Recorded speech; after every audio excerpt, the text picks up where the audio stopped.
Graduated from Rowan University in the spring of 2022 with a sports communication and media degree. I got to actually call minor league baseball and G League basketball games while I was in school. And then I graduated, and as soon as I graduated, I went to NFL Films in Mount Laurel, New Jersey. And as much as I loved that experience, I missed putting on the headsets. I decided, you know what, talk is cheap.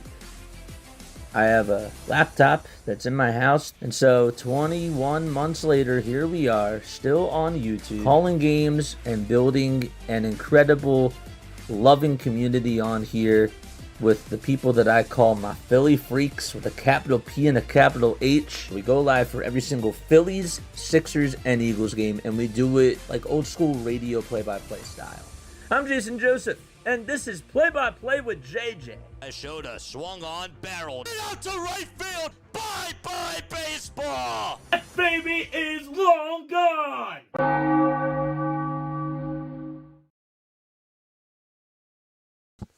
1, 2, 3. There we go.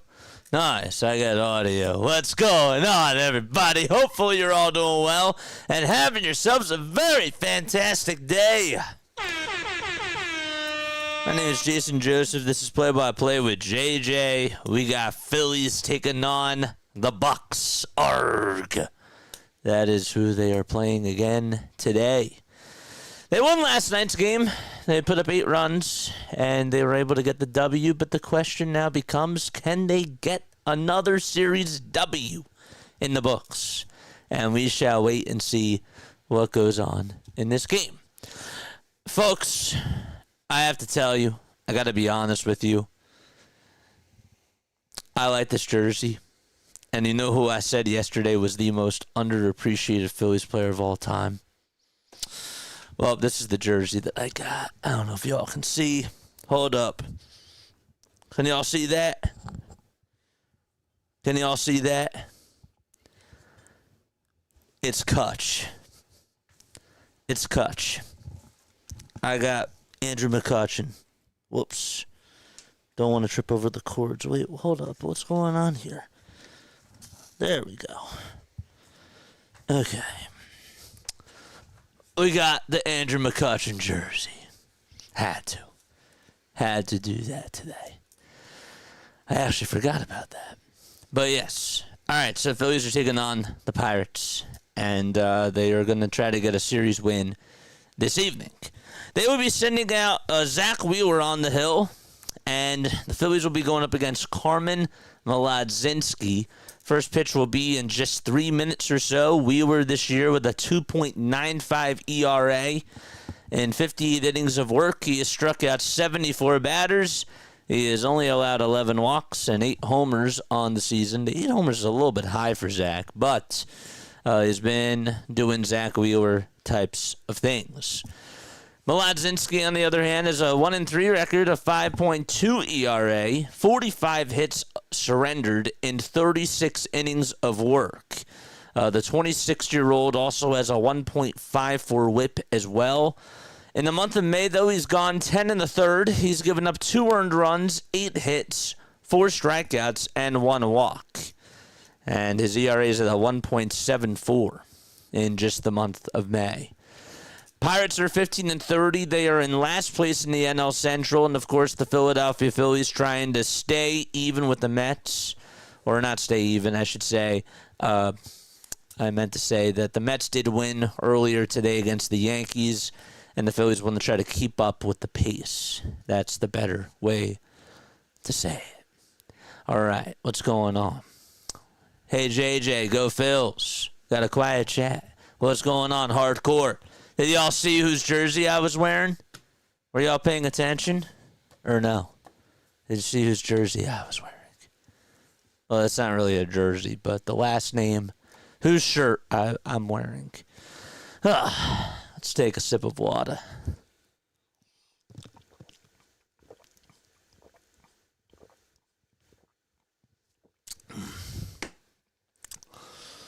Whew. I'm ready for some baseball. I really am. I am expecting my expectations for today. I'm going to put it to you this way. I think Zach Wheeler's going to get run support. I'm expecting the Phillies to put up very good at-bats today. My key player for today, okay, I'm going with Bryce Harper. Bryce today, I'm going to say this in my predictions right now. I think Bryce goes 3 for 4, and he gets a homer in this game. I do.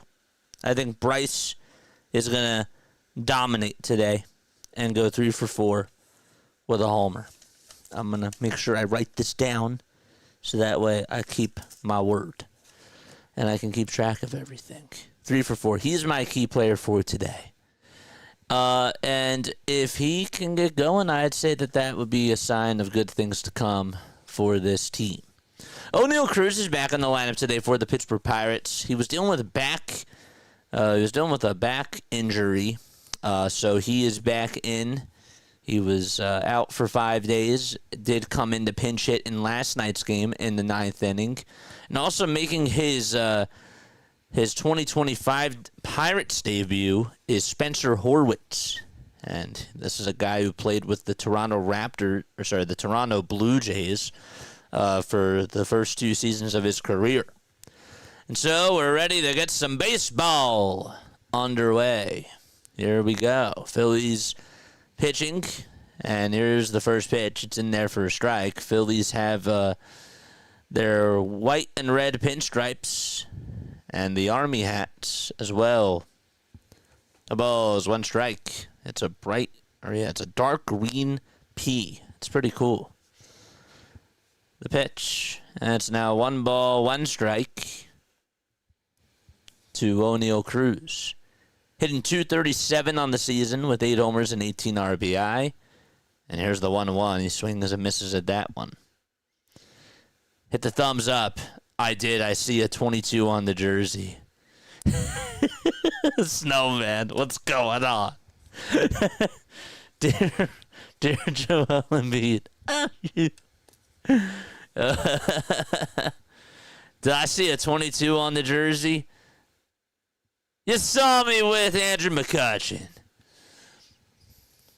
1-2 pitch, and it's on the inside corner for a called strike 3, and there's the first strikeout from Wheeler.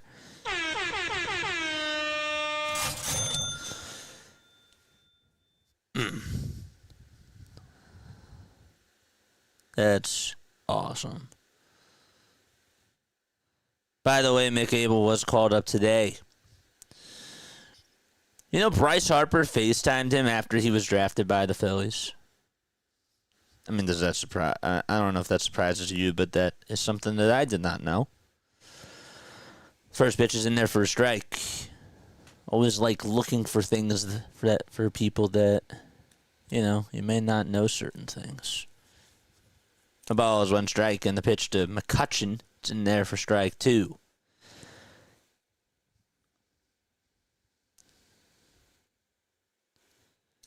Mick Abel was taken by surprise when he found out he was being called up to the majors, but earned it with the best stretch of his minor league career, says NBC Sports Philly. 0-2, and that's outside for a ball. So, again, the lineup for the Pirates. It'll be Cruz, Kutch, Reynolds, Bart, Horwitz, Solak, Hayes, Frazier, and Kiner Falefa. 1-2 pitch, and it's outside for ball 2. Wheeler in his last start, 7 innings, no runs, 3 hits, 2 walks, and 8 punch-outs. He'll get set at the letters facing his former teammate, McCutchen. 2 balls, 2 strikes, and the windup and the pitch. That's fouled off by Kutch.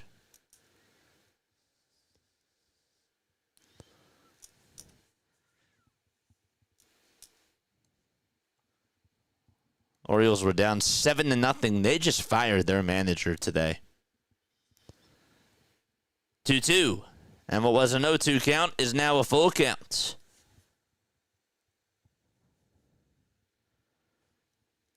So Brandon Hyde was fired.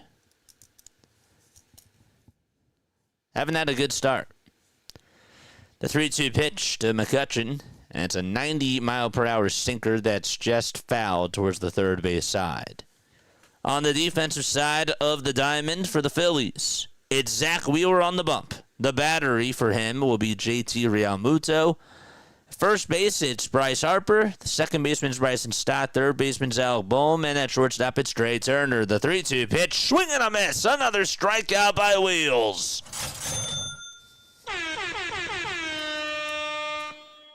Two up and two punch down. And Brian Reynolds is coming up. Reynolds did not play in last night's game. He's been struggling, hitting under 200. He's been one of the best hitters on the team, if not the best hitter, during his tenure here in Pittsburgh. Pitch is inside for a ball. What did I say here? 1-0 pitch from Wheeler, and it misses inside.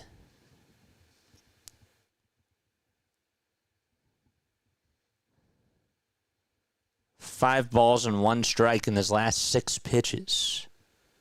Just something to keep your eye on. 2-0, and it's fouled away. Let's go. Will, what's up?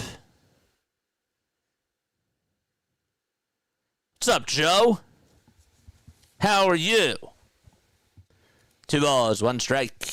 And the windup from Wheeler. And the pitch, it's inside for ball 3.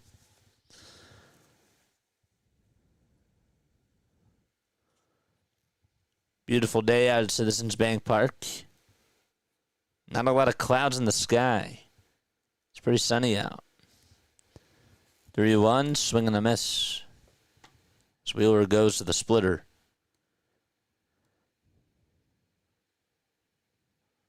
Reynolds is now 30 years old. He's been with the Pirates since 2019.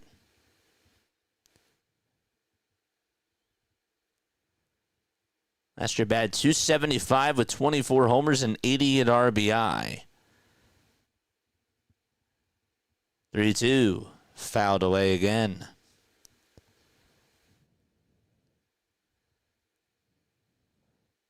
In the month of May, though, he's 5 for 52. With 4 runs scored, 2 of the hits being homers, and 6 RBI. Payoff pitch from Wheels, and it misses barely inside for ball 4. The crew chief for tonight's game, there's James Hoy. Behind the plate, tossed out Don Kelly last night. He was the third base ump in last night's game. Derek Thomas is over at first. John Lipka, who was the umpire in last night's game that threw him out, he's over at second. And Sean Barber's at third. I beg your pardon. Here's the pitch to Joey Bart. It's in there for strike 1. Hit the thumbs up button. What's up, Tracy? No Shoes 25 says, thanks for the play-by-play, bro. It's in the title. That's why we call play-by-play with JJ.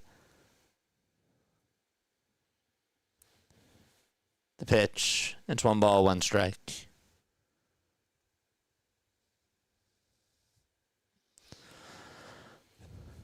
.21 pitches for Zach. He struck out the first 2 batters and then walked Reynolds.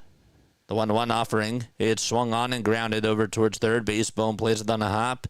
Gets it into his throwing hand and throws it over to first in time. We're going to the bottom of the first inning. Stott, Turner, and Harper are due up. 99, though, for Zach Wheeler on the radar gun. But as my friend Snowman would say, where are you throwing it? Oh, yeah. Let's go. All right, Phillies starting lap. It'll be like this. Bryson Stott's batting in the leadoff spot. Then it'll be Trey Turner batting second. Third will be Bryce Harper. Fourth is Kyle Schwarber. Following him, it's Nick Castellanos, Max Kepler, JT Realmuto, Alec Bohm, and Brandon Marsh. So again, for the Phillies, it'll be Stott, Turner, Harper, Schwarber, Castellanos, Kepler, JT, Bohm, and Marsh. All right, time for a quiz. Who's batting 8th in the lineup? Just kidding. Daryl says I'm going to go 7-3 Phillies. Want to see if y'all are paying attention. Just kidding. Phillies will be playing against Carmen Mlodzinski. And again, this guy he's a pitch to contact type of a pitcher. He's not going to strike out a lot of batters. He's going to throw you a lot of off-speed pitches, but if he leaves one hanging, you got to take advantage of it. Has a 5.2 ERA. I did say bohm. That is correct. Kaboom. Yeah. Why Sosa is not a regular. All right, folks. We are going to go to Citizens Bank Park one day, and we are going to hold up a sign that says, "Start Sosa." And we're going to make a big sign out of it, because that needs to be a thing. I've been seeing it a lot in my chat. Why isn't Sosa starting? Why isn't Sosa starting? Why isn't Sosa starting? And you know what? If we want to demand for change, that's what we got to do. And that is what we will do when we go to the ballpark sometime this year. Mlodzinski with a 5.2 ERA on the season and 26 strikeouts for the 26-year-old. And here's Bryson Stott, and he takes the first pitch right down Broadway for strike one. What are your final score predictions? Peso says 3-5.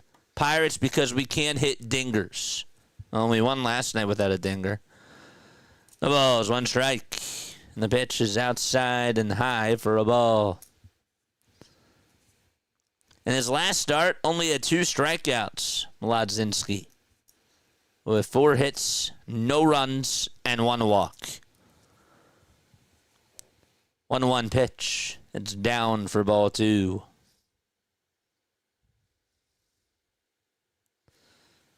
Francisco says Sosa's better than Bohm. How does that sound? Should I make a sign? 2-1 to Stott, and he yanks it foul over towards the right field side and out of play. Does that sound good? Should I make that sign? Because we've gotten a lot of complaints about that in our chat. And I am a man of the people. Don't even have to make him a starter. Just give Bohm, Stott, and Turner a day off every 2 weeks. They're going to say give him a day off every day. 2 balls, 2 strikes. And here's the windup in the pitch from Mlodzinski. And it's outside for ball 3. He's reaching 95 on that fastball.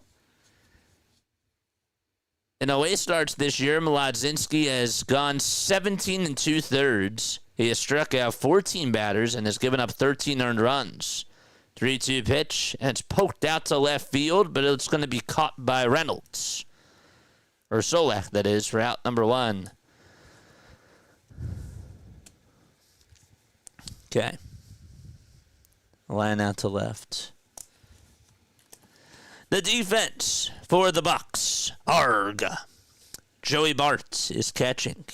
Mlodzinski's on the bump. Over at first base, it'll be Spencer Horwitz. Second baseman is Adam Frazier. Third baseman is Brian Hayes, and Isaiah Kiner-Falefa is at short.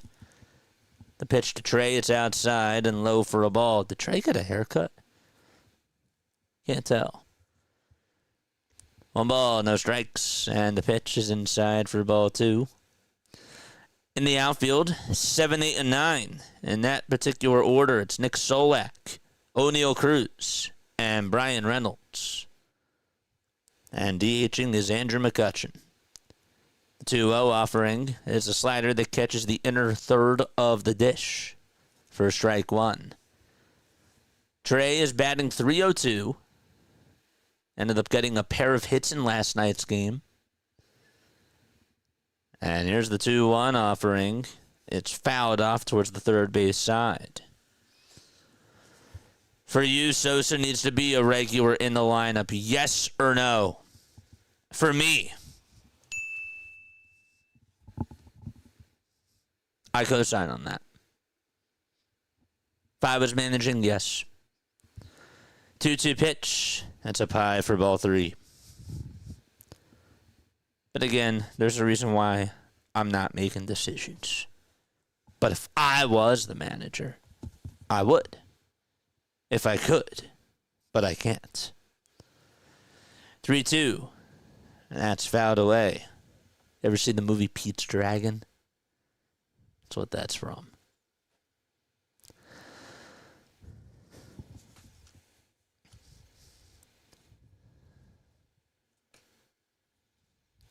Three balls, 2 strikes to Trey.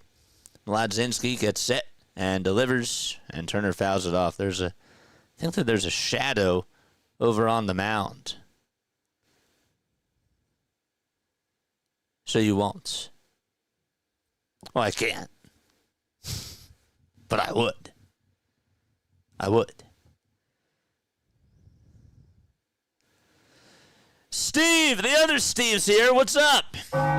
Missed you, Steve. 3-2 pitch, and Turner's going to ground this one over to third base. Going to be a tough play for the third baseman. The throw over to first from Hayes, not in time. Trey Turner hustles and goes over to first base and beats out the throw from Cabrian Hayes. And Bryce Harper is coming up to the plate. Good hustle by Trey. Again, small ball, folks. It works. Nice barehanded play, too, by Hayes. Just Trey Turner, the speedster that he is, able to beat it out by a mile. So Turner's over at first base. He gets the mitts, and Bryce Harper is in the batter's box. 8 pitches in that at-bat, too, from Trey Turner. And Harper is up. White batting gloves and a bright red bat. And the first pitch, they tried to appeal if he went around. They say no, he did not. Pitch was outside for a ball. Trey did steal in last night's game. You probably forgot about that on the double steal with him and Bryce. Turner has 10 stolen bases this year. He already has 10, and he's been caught 4 times. So he's on the verge of getting 50. Just saying. What is up? What's up, Max Coverage TV? 0-1 pitch to Harper. It's outside for a ball. So, wait, they did call that a strike? Oh, he said no over at third. Well, regardless, it's 1 ball, 1 strike. Don Kelly has been the Pirates' interim manager since May 8th. Has been ejected twice this season. It's 3-4. 1-1, and it's taken inside for ball 2. Did Derek Shelton ever get ejected? He's on pace for like 200 ejections. For 2-1, line drive smoked back up the middle for a base hit. O'Neal Cruz plays it on 2 bounces. Turner's going to go over to third. He slides, no throw, and that's going to put runners on at the corners.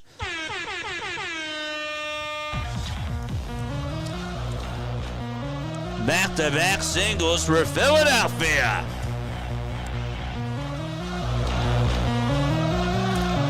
Rally time.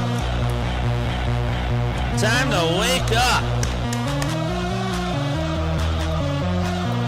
And Kyle Schwarber is coming up to the plates.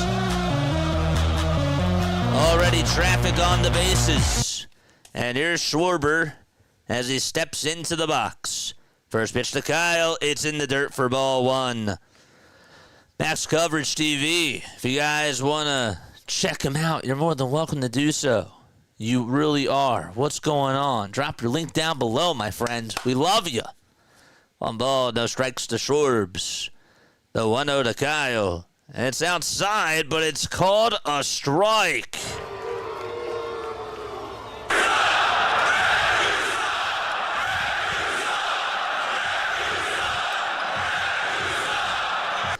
One ball, 1 strike to Kyle Schwarber. Mlodzinski comes set and fires. Swing and a miss. That slider just dipped towards the knees. Face frown. Ugh. Man, I needed y'all to do your job today. But it's okay. You guys can still take the series tomorrow. It's okay. I still wanted y'all to do your job. You guys have one job to do, and that was to beat those Fets. The 1-2 to Schwarber. It's way outside for ball 2. And so the count is tied up at 2 apiece. In case you are just tuning on in, Bryson Stott lined out to left. Trey Turner got on with an infield single. Harper singled up the middle. And Schwarber is in the box. It's 2 balls, 2 strikes. Mlodzinski on the bump. And the 2-2 to Kyle. Line drive down the right field line. It's a fair ball. Turner's going to score. Harper is going over to third. And the throw is cut off. And Schwarber gets on with an RBI double as Harper's at third base.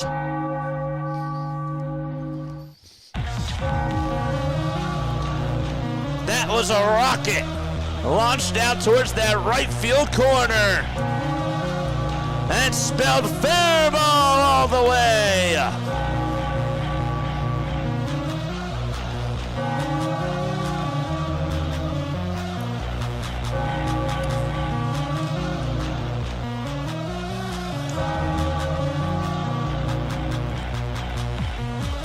Timeout called on the mound. The 4th double by Kyle this season.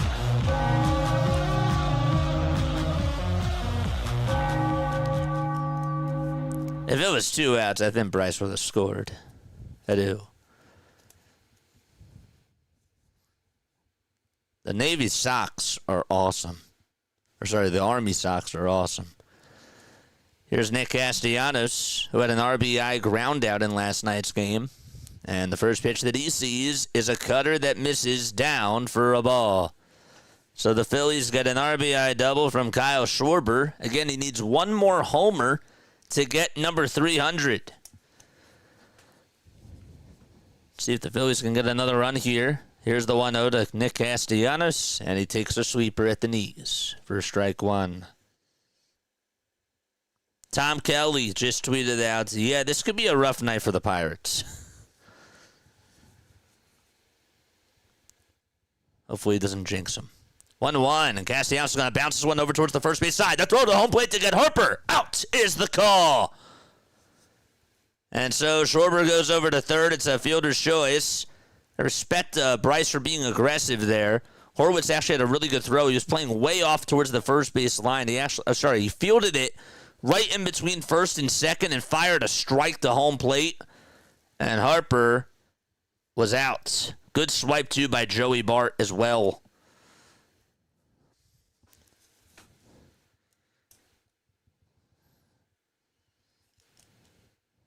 That was a good tag by Joey.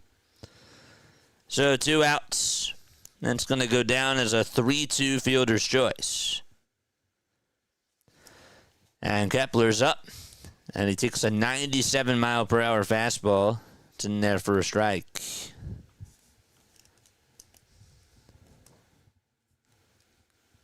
Thought that was a good play. The ball is 1 strike to Max Kepler.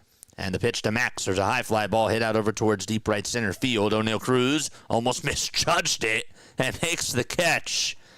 And so we're going to the top of the second inning. The Phillies do get 1 run across home plate on the RBI double by Kyle Schwarber. And we're heading to the second, 1-0 Phils. The thing was well struck. And Cruz was running back towards his right side. Almost overran the route, but he caught it. All right. Horwitz, Solak, and Hayes are coming up to the plate. How we feeling, folks? How we feeling? I like these 6:05 starts, says Steve. Steve, you're the man. Shout out to you. Guys, if you guys want to come on after the postgame, during the postgame show and come talk to me live, Or if you want to leave a voicemail or leave a text message, you can do that. 610-314-0844. We were live for 5 hours yesterday, and I didn't get any phone calls. None. I didn't get any. And I do this for y'all. I do. So if you guys want to come on, if you guys want to talk, I mean, I can't force anybody to come on, and that's not what I'm trying to do, but I just feel bad for the people that would actually be interested in calling on into the show after the game is done, and then being like, well, I didn't get to talk to you because I didn't know. So that's what I want. I want to open it up to the people, the Philadelphia freaks themselves. And the baseball freaks, too.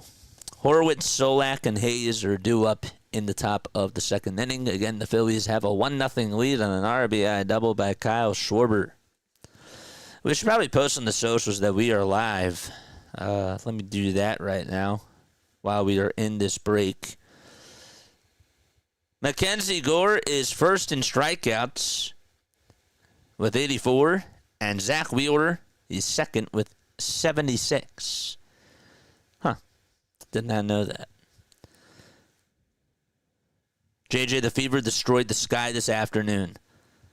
Yeah, I watched that. I did. I watched that. That was wild. Here's Horowitz, who takes the first pitch. It's in there for a strike. Ronald Stevens Jr.!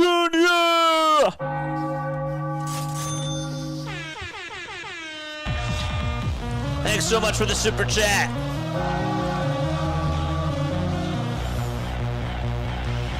Appreciate you, man. Here's the pitch. There's a ground ball back up the middle, backhanded by Stott. Throws it on the run over to first base in time, and there's one away. Renaud, you are the...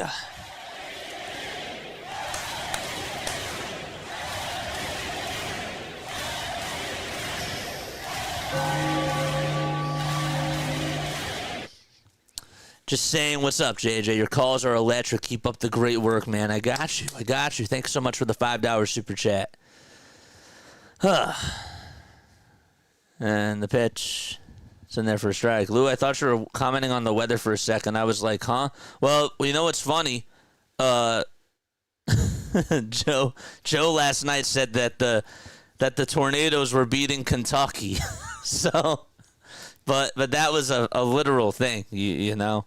And again, hopefully everybody is safe, obviously from those from the bad weather out there that occurred last night.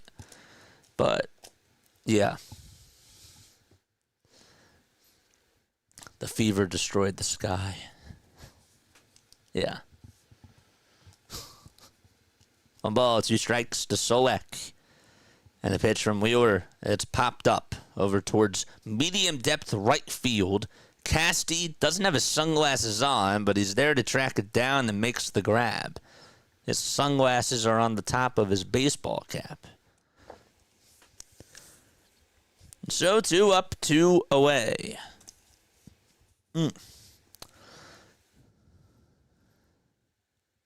That's awful.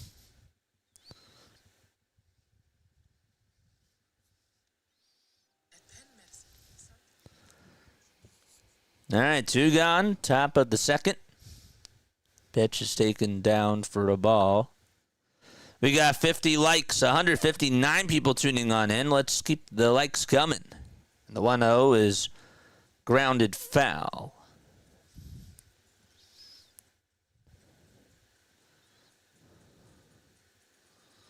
We are live for the Phillies game. Come tune in.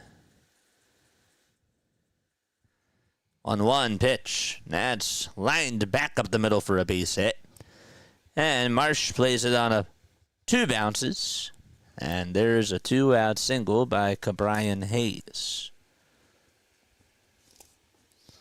Come tune in.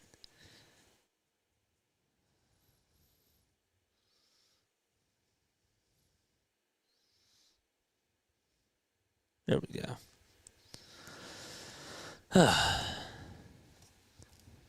And who's up now? Isaiah Kiner Falefa. Or actually, sorry, Adam Frazier's up, and then Kiner Falefa's in the on-deck circle. Frazier takes strike one at the knees. 8 seconds left on the pitch clock. Wheeler gets the signs from JT, but throws it back over to first. And Harper catches it, but no tag applied as Hayes was safe. The Dodgers have just activated Clayton Kershaw from the injured list. Blake Snell was just transferred to the 60-day IL. 0-1 pitch. It's inside and low. They tried to see if he went around. And no, says the third base umpire, Sean Barber. Hey, JJ, Marsh didn't fall down picking up the ball. Woo! 1-1. It's popped up. It's out over towards shallow left field. Turner turns over his shoulder, makes the catch. And Kepler and him were able to not collide. And so we're going to the bottom of the second as Zach Wheeler dominates the second inning. We'll be right back. Don't go anywhere.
Wow, Larry's actually praying for injuries, it seems like. Wow, how rude. We're going to the bottom of the second. Turner Kepler collision, I'll take that. It would mean Sosa Wilson. JT, Bohm, and Marsh are coming up. Well, see, I can't take that because then, well, I guess you could still put in Rojas for Marsh, but I mean, does it really make a difference? I don't know. Solak, Cruz, and Reynolds are in the outfield. Hayes, Kiner Falefa, Frazier, and Horowitz are in the infield from third to first. Joey Bart's behind the plate, and Carmen Mlodzinski is on the mound.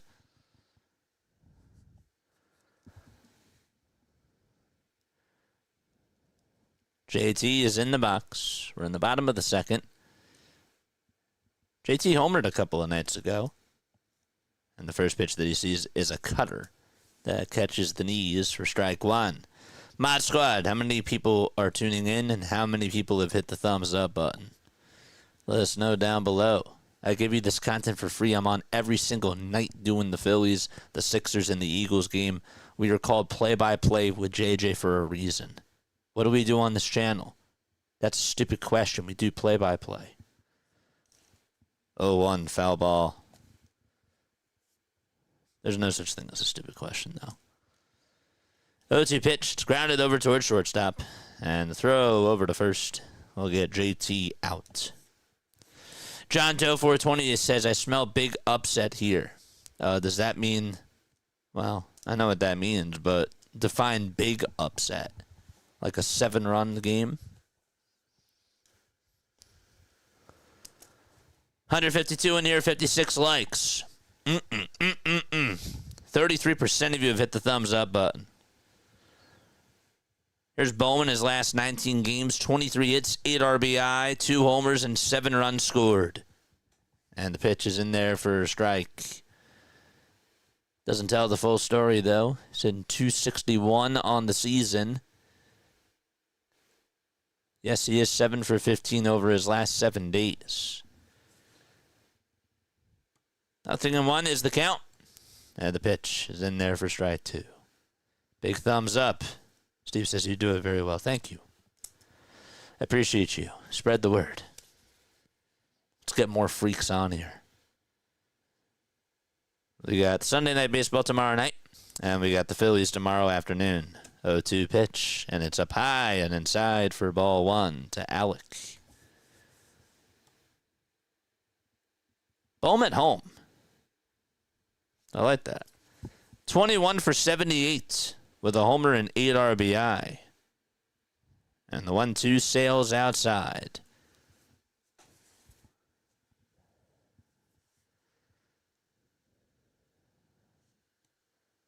Pittsburgh 9, Philadelphia 2. Okay, so I did say a 7-run lead. I did. 2-2 pitch to Alec. And that's fouled off.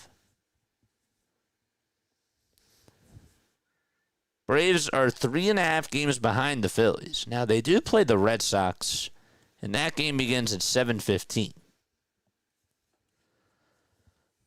2 balls, 2 strikes, 3 seconds left on the pitch clock. Mlodzinski comes set and delivers, and the sweeper misses way inside.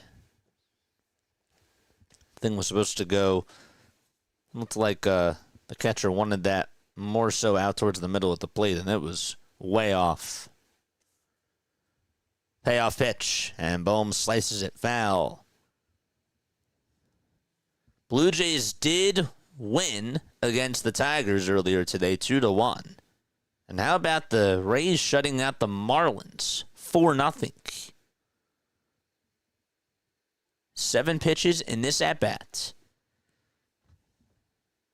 And the 3-2, swing and a miss, as Alec Bohm chases after a high fastball, and Mlodzinski gets his first K of the day. 2 outs.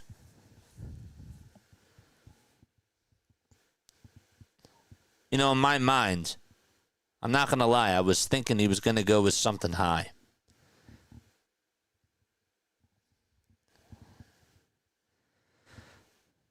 There's Brandon Martian. He takes a pitch that's high, but it's called a strike. What?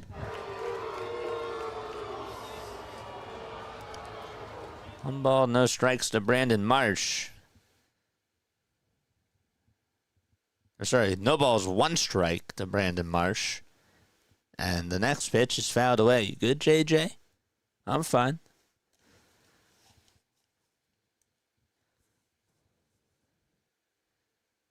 I didn't know that Sheets was a sponsor of the Pirates jerseys. Just saw that patch, huh? 0-2. It's high for a ball. Surprised that Wawa hasn't gotten to that point yet.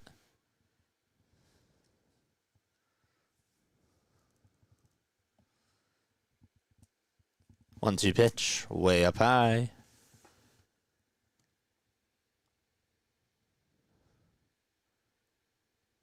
Well, after the Orioles fired their manager, they're down by 8 runs.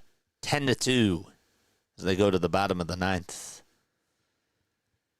2-2 pitch to Brandon, and he pops this one up out over towards shallow left field. It's hooking towards the line, and it's going to be caught by Solak, as I didn't know if he was going to have a chance to get over to it, but he did.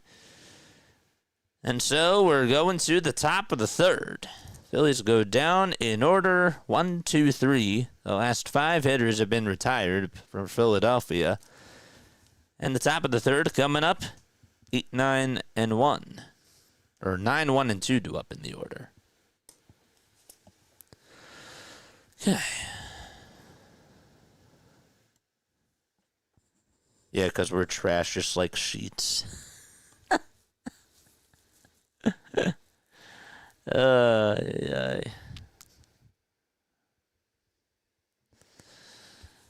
It's wild. Has anybody done the Broad Street run? Anybody in chat? Has anyone ever done it?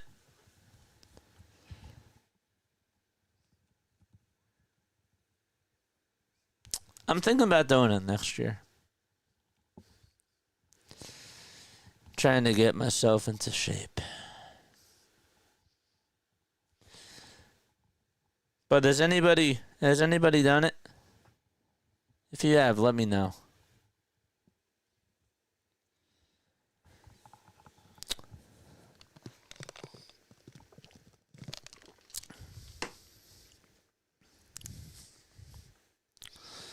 Hit the like button, folks, and hit the subscribe button as well. And turn on the notification bell icon too. And that way you know when we go live. What's the Broad Street Run? Well, basically, it's a 10-mile run, and what they do is they have it on. It's Sunday, May 4th. People run down the heart of Philadelphia through diverse communities and neighborhoods, and spectators cheer from the sidelines. It's the largest, fastest, and most popular 10-mile race in the country, drawing more than 40,000 participants from all over the world. This year, it started at 7 a.m. and they finished in the Navy Yard. It's for athletes, volunteers, and other people who like to participate.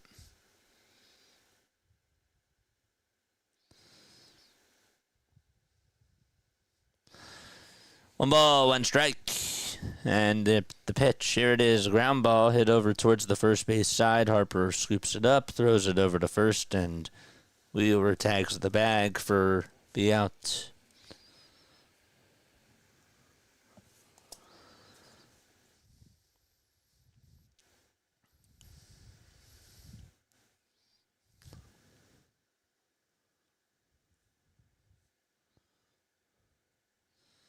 This year was, I think, sponsored by Independence Blue Cross.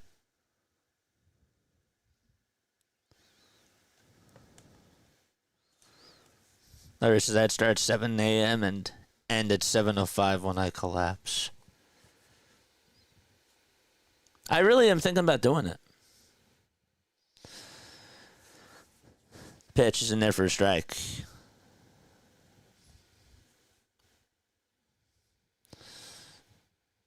The ball is one strike. Phillies lead at 1-0 on an RBI double by Kyle Schwarber.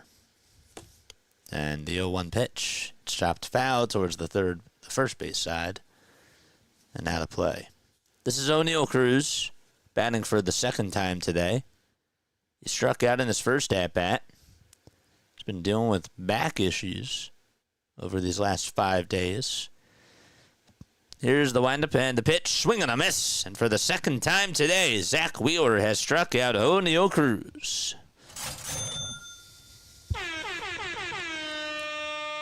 So 2 gone in the top of the third inning. Scott says thank you.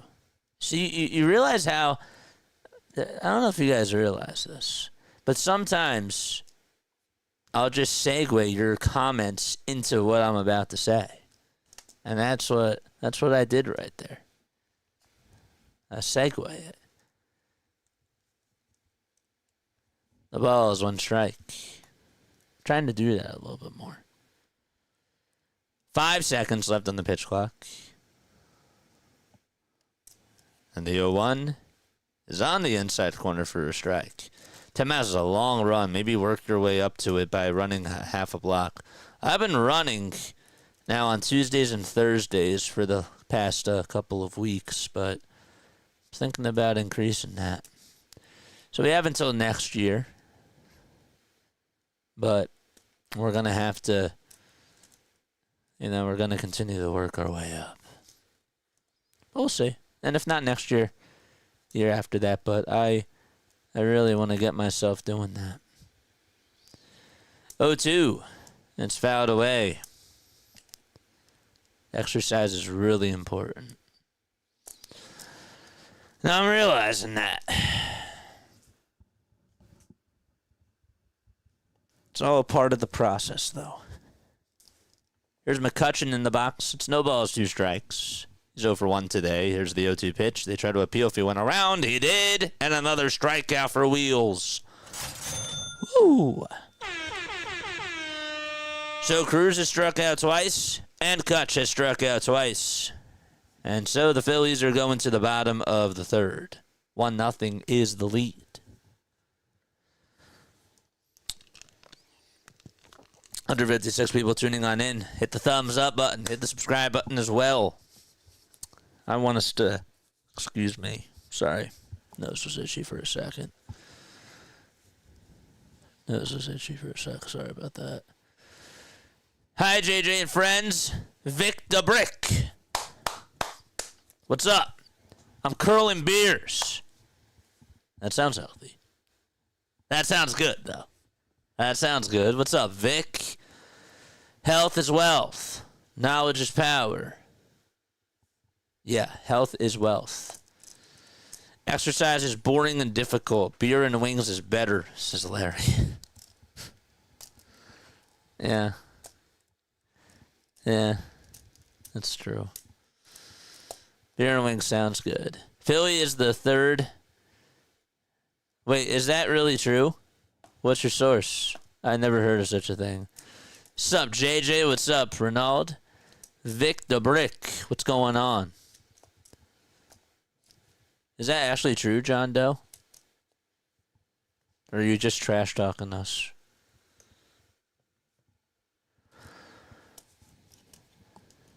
One under 63 people on here watching. Ronald says, hello, Vic.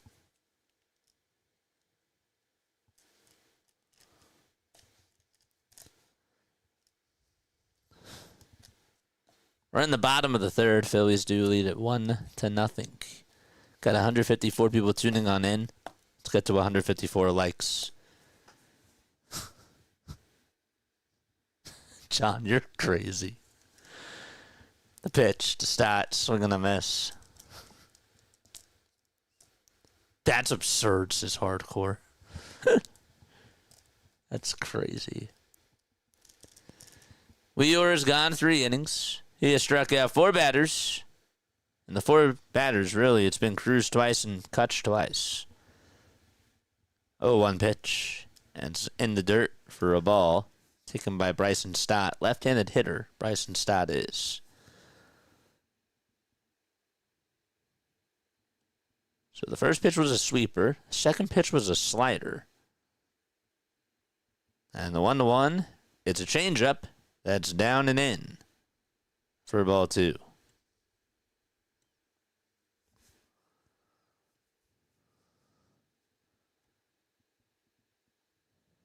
By the way, Baltimore just made it interesting. It was 10-2 in the bottom of the 9th, but now it's 10-6 in the bottom of the 9th. 2-1 pitch to Bryson Stott, and it's fouled away.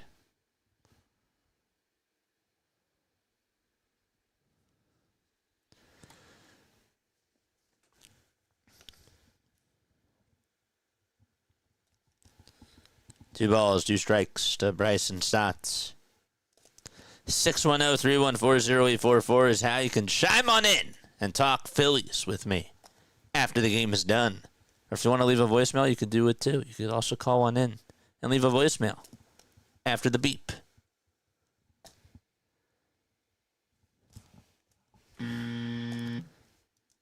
Three balls, 2 strikes. Pitch was high.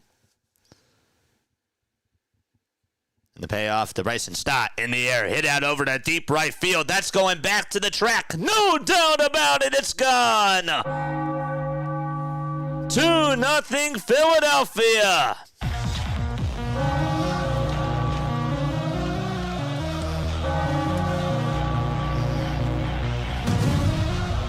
An absolute missile from Bryson Stott.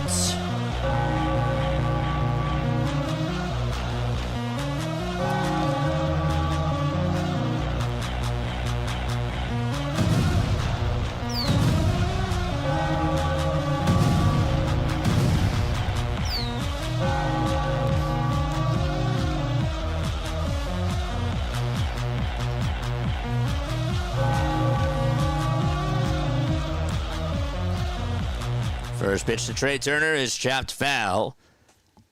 As Turner is up to bat, had an infield single his last time up. 2-0 Phils. Turner's in the box, and the 0-1 is way outside for a ball. Can someone cut that home run call? If you can. No worries. If you can't, I will post that as a short. I thought that was a great home run call. 1-1 to Trey. Swing and a miss. A big swing from Trey. And he missed it badly. It was a 95 on the upper third of the zone. Mlodzinski gets set at the letters again. And the 1-2 to Turner. And he's going to dribble this one over towards the first base side. First baseman scoops it up, and Horowitz tags the bag. So the first out is recorded. Trey now 1 for 2.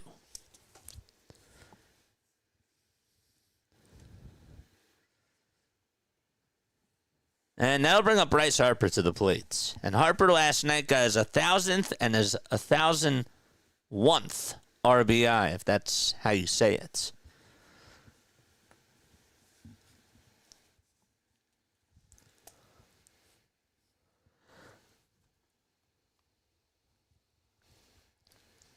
One gun in the bottom of the third. And Harper, that is, takes high for a ball.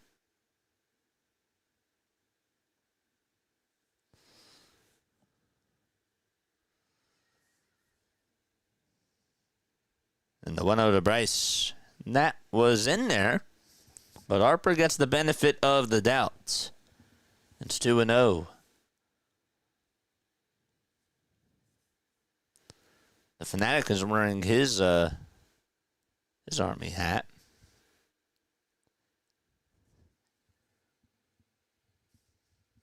Nobody on, 1 out. And the 2-0 delivery misses badly inside. 1,001st.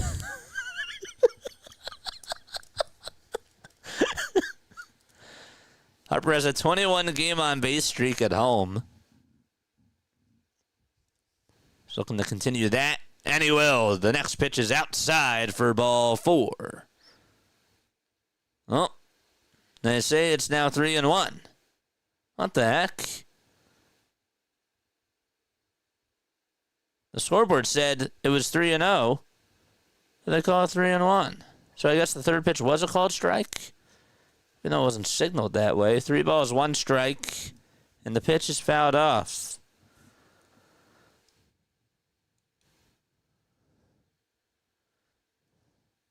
And the ESPN app says it was a strike, so I guess I should have went with that.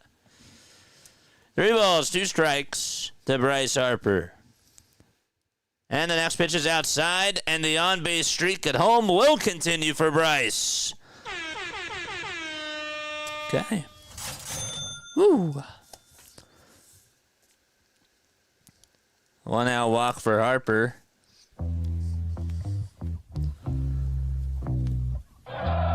And Kyle Schwarber is back up at the plates.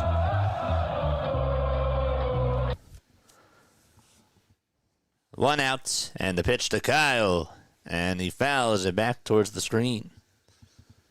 My app said 3-0 after 4 pitches. Weird. The 4th pitch wasn't thrown. But it also wasn't called a pitch clock violation either. I don't know. We have a ghost. There's ghosts in Philly. Got ghost runners. Now we have actual ghosts. 0-1 is down for a ball.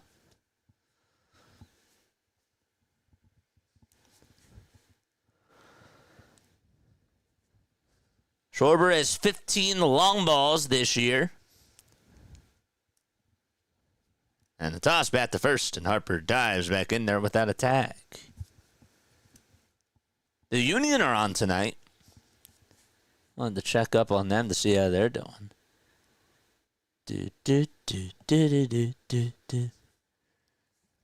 That's such a catchy tune.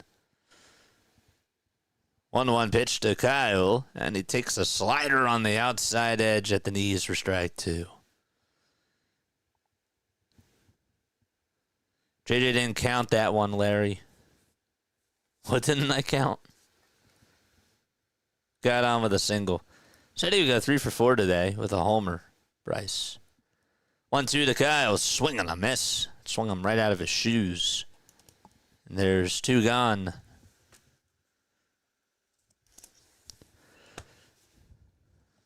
Doop, doop, doop, doop, doop, doop, doop, doop.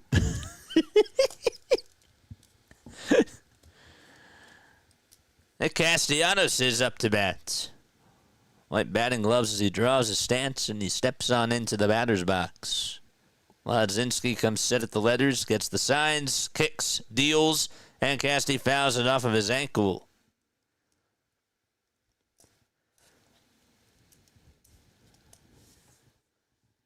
Orioles just lost 10-6. Mets did beat the Yankees today by a score of 3-2. The Cubs won against the White Sox 7-3. I mentioned before that the Rays shut out Miami 4-0. And the Blue Jays won 2-1 against the Tigers. Pitch to Casty, pops this one up out over towards shallow left field, and on the run is Connor Falefa. It bounces on the line, and it goes into the stands. It's a ground rule double by Nick Castellanos. Isaiah Connor Falefa tried to track it down in no man's land, and he just could not get over to it. The left fielder was shifted way too far over to just try to make the play, and Connor Falefa out-hustled him, but still could not catch it. And that's one way to get on with a double. So it's a bloop double by Nick Castellanos, and Max Kepler is up. 2-0 Phils. Harper's at third, and Castellanos at second base. Kepler in the box. First pitch wide for ball 1. Oh, we'll take it. Nicky Two Bags, am I right? Kepler flied out in the first. It was well struck. That's bad luck. That's good luck for us. That's bad luck for them. The pitch. That's taken for a strike. Who are you rooting for, hardcore? Thought you were a Phillies fan. One ball, one strike. Oh, that's what you're saying. 1-1. It's popped up. Hit out over towards the third base side. The catch is made by Cabrian Hayes for out number 3. All right. And so we're going to the bottom or the top of the 4th. I didn't time you out, John.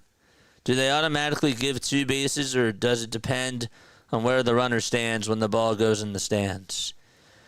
Technically, if you are past if you the hitter pass second base and the ball goes into the stands, you get a ground rule triple. I know that because I remember on 2K when MLB had 2K, sometimes I would be up to bat and I would have that happen to me. Bad luck that the ball didn't stay on the field. Okay, I understand. I understand what you're saying now. That was good luck, though, for us to get the hit. Respect the chat.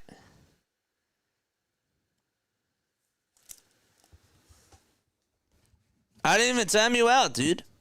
I didn't even time you out. I have my mods on here for a reason. So, I didn't time you out. If you think it was me, it was not. 2K. Yeah, MLB 2K. You guys remember when MLB 2K was a thing?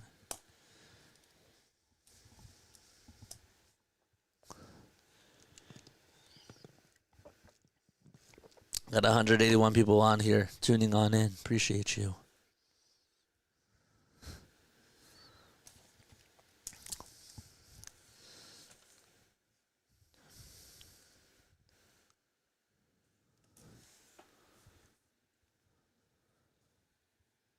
What did I do to the chat? Get a life, dude. I didn't time you out. Shalom. Shalom. Yes, sir.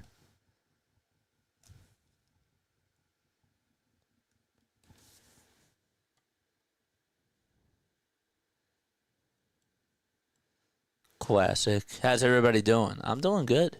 I'm doing good. Somebody is mad that somebody timed them out. But I'm doing good. All we ask is just to be respectful on here. First pitch is taken down low for a ball. We're in the top of the fourth. To be honest, you're not going to get a lot of good play-by-play like this on here. Do I remember triple play? Of course I remember triple play. And the bigs. 1 ball, 1 strike. We were with 47 pitches. 33 of them have been strikes. 2-0 Phils. The 1-1 pitch is down for a ball. I'm not impressed with Max Kepler, says Steve. I've been very impressed, guys. I've been very impressed so far. 2 balls, 1 strike. The pitch is in there for strike 2. I've been very impressed with the warning trap power. If you look at Kepler's career stats, this is who he is, says Big Mo DP. Big Mo DB. Is that how you say it? Should I just call you Big Mo? I think Big Mo's better. 2 balls, 2 strikes to Brian Reynolds. And Wheeler kicks, deals, and throws it way up high. Zach kicking into gear. JJ couldn't keep a straight face. No, I couldn't. I had to break character. 3 balls, 2 strikes, and the payoff pitch. It's lined foul. Joe, I knew I missed a chat. Joe, yo, JJ, let's do this. Time to focus on taking over the NL East and staying in there. Go, Phillies. Yes, sir. How's your wife doing? 3-2 pitch, and it's chopped foul. Hopefully she's all right. Is she home from the hospital? 7 pitches in this at-bat.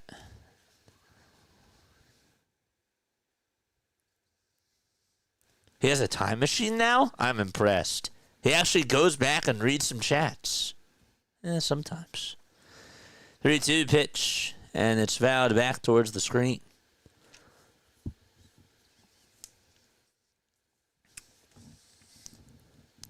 When I'm in my groove, though, sometimes I just want to be in my groove, and then I come to chat. You know? 3-2. It's fouled away. And don't worry, I love getting to chat. Hey, if you guys have a very important chat, all supers, by the way, go over to the very tippy top. They do. They go to the top. 3-2 pitch. There's a fly ball hit out over towards shallow center field. Marsh is on the run. He tries to dive. He can't make the catch. Bounces in front of him. Trey Turner's there to pick it up, and he throws it on in over to second base. And Brandon Marsh couldn't catch it. He had to run a pretty far ways to come on in to get the ball. Let's see again from the replay. He hustled. He tried to dive, and he was just a little bit late. It bounced in front of him first. Yeah, it bounced off the grass, so he didn't catch it by the time it bounced off his glove. Pitch is taken for a ball. Not you, J.J. Kepler. He has a time machine? Who is Max Kepler has a time machine? Big Mo or idiot? I respond to all. Why? I'm never gonna call you idiot. That's the last time I'm going to say that. Big Mo, I got you. Idiot. Steve says, you think you lost it in the sun? No. 1 ball, 1 strike. And the pitch is taken down for ball 2.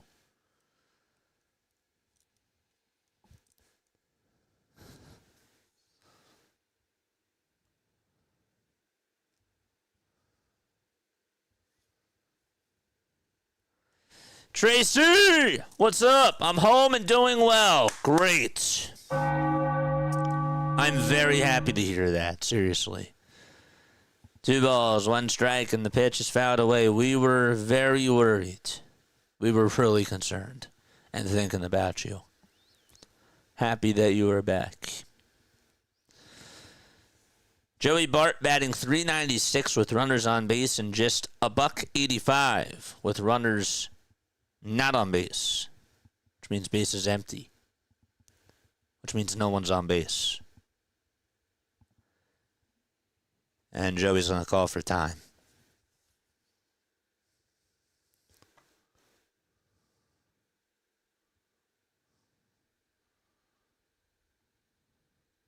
Where's Michael? I miss Michael. And where's Statler at? 2-2. That's taken in the dirt for ball 3. Did they not get the notifications that we are live? I mean, they could just be busy.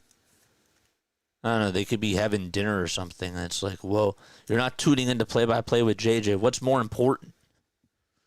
Dinner or tuning in? Or both? 3-2. It's fouled off the foot of Joey Bart.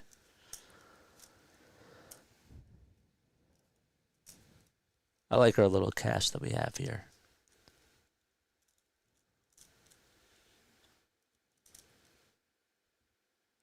Yeah, she fouled it off of his kneecap.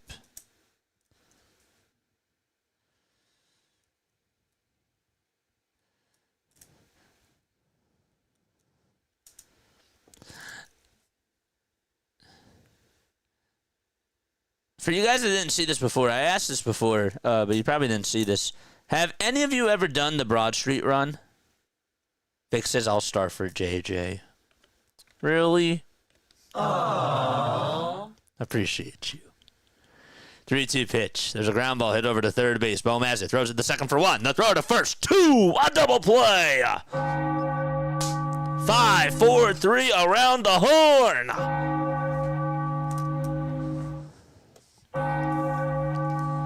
Woo! Cha-ching.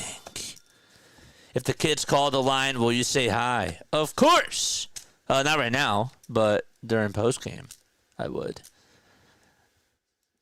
You can leave a voicemail, though. You can. And I would play it during the post-game show. 2 gone. And Spencer Horowitz takes a strike on the upper third of the zone. Really bars had to ground into a lot of double plays. There's Michael! Woo! Michael, sorry if I interrupted your dinner. You'll have to go back and listen to that to get the joke. 1 ball, 1 strike in the pitch. It's in there for what should have been called a strike 2. It's called a ball. Hey, JJ, what's Wheeler's pitch count? It's at 65. 65 pitches for Zach. 2 outs. Top of the 4th. Base is empty. The 2-1 delivery. Swing and the miss. And 97 on the radar gun. Okay, the co-parent will be dropping them off soon. Call in anytime. 610-314-0844. Wheeler gets set at the letters, kicks, delivers the 2-2 pitch, line drive down the right field line. It's a foul ball. The ball girl missed it. And she goes to pick it up. Sure, it would be nice to get this win and set up the opportunity for the sweep in the next meeting. Let's go, Phillies. This Vigilant Tracker. Was he there? Wheeler, not wasting any time. Here's the 2-2 pitch. It's grounded over towards second base. Stop plays it on a hop. Takes his time, throws it over to first, and Horowitz is out. We're going to the bottom of the 4th inning. Phillies have a 2-0 lead against the Pittsburgh Pirates. Bottom of the 4th. Shiver me timbers. Okay. It is time for On This Day in Phillies History. on this day in Phillies history. Let's do it. May 17th. May 17th is the day.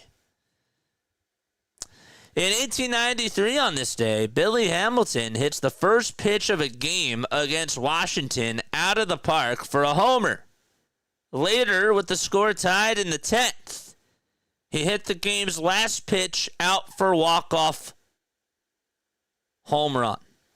A walk-off home run. Today is also the anniversary of the 23-22 victory that the Phillies had at Wrigley Field.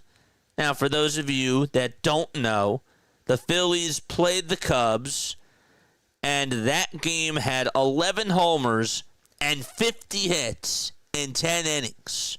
Schmidt homered twice. Starting pitcher Randy Lurch also homered, but retired only one of the batters he faced on the mound. And then, flash forward to 12 years later, the Phils played the Cubs again. And this time, on this day, in 1991, they played 15 innings without either team scoring a run.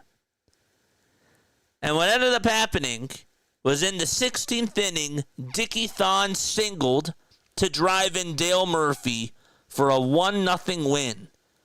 And that, my friends, was the longest shutout in the history of the Vet.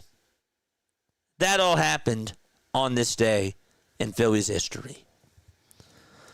Bottom of the fourth. And here's JT. He grounds this one back over towards the mound. Mlodzinski has it and runs over to first. Underhanded throw to get JT out is in plenty of time.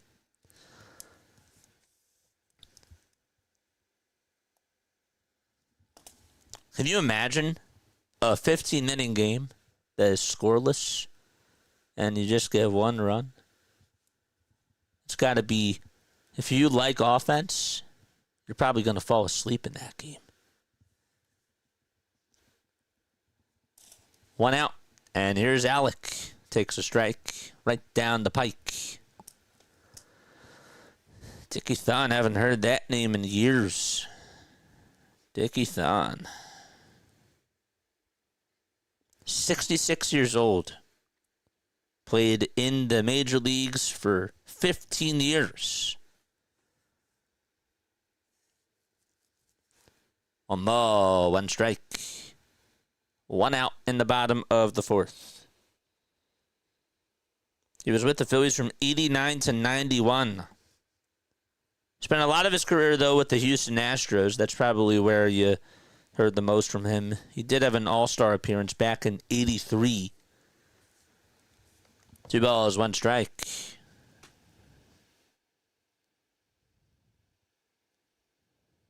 birthday's coming up. It's in June.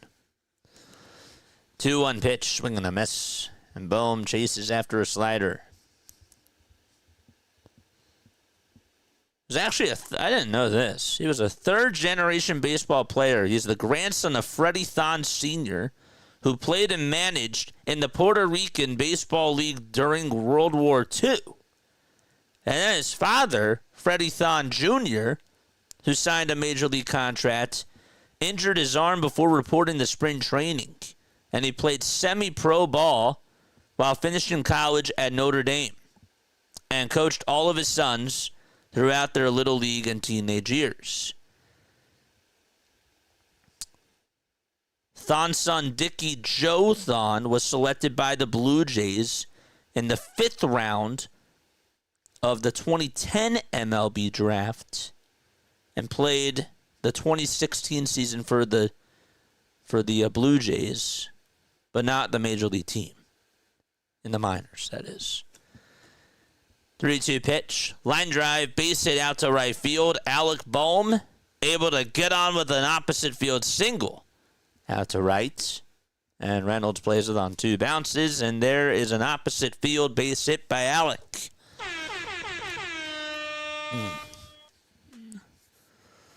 Okay.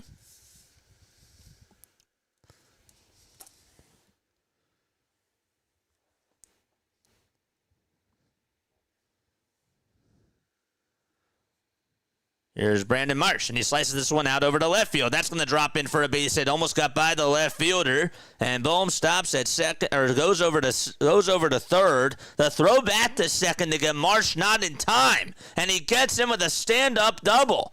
I'm shocked that Bohm did go over to third, and he did. And the left fielder, Solak, did a good job at cutting that thing off. And to my surprise, Alec Bohm able to go over to third, and Marsh able to get on over to second base with a double. And so traffic on the bases for Philadelphia. And Bryson Stott's coming up again. And we're going to have a pitch and change as Mlodzinski's day is done.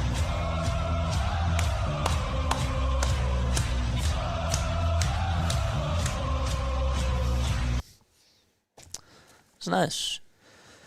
Let's go, baseball. It's time it's time to rally. It's time to rally, man. Jason says, let's go, Phillies. Let's go, baby. Hit the like button, hit the subscribe button as well, and turn on the bell icons, folks. That way you will know when we go live. Tracy is back. What's going on? Marsh had a hit. Bohm ran the Twilight Zone. Oof. Joe! What is up, Joe? For those of you that are saying, Jason, the name is Jan. It's not Joe. It is Joe. That's his name. That's his name. Just ask him. Joe's the man. What's going on? Nice. We need to hustle. And they did. They hustled. Can't believe it. But that shocked me.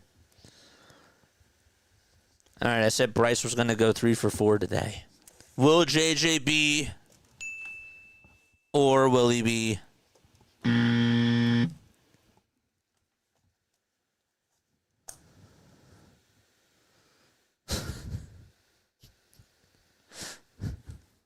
Wait, what does this say?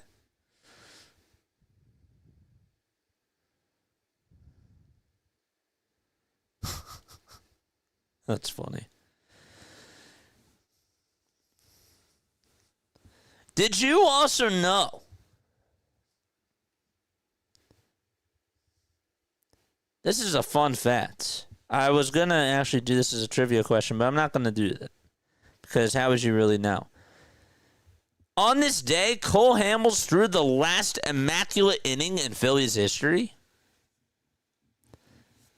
The pitch, swing and a miss. Did you know that? That was back in 2014.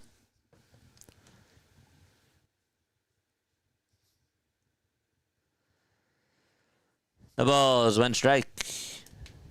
Wentz is back on the mound. He's back.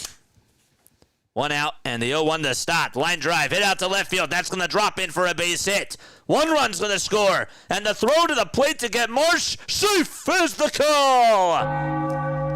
Woo! Bryson Stott, have yourself a day. 4-0 Philadelphia on the opposite field. 2-run single by Bryson.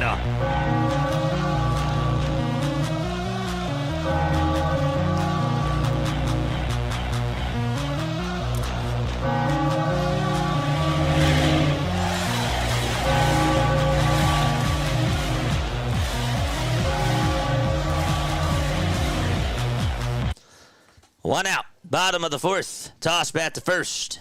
And Stott gets back over to the bag.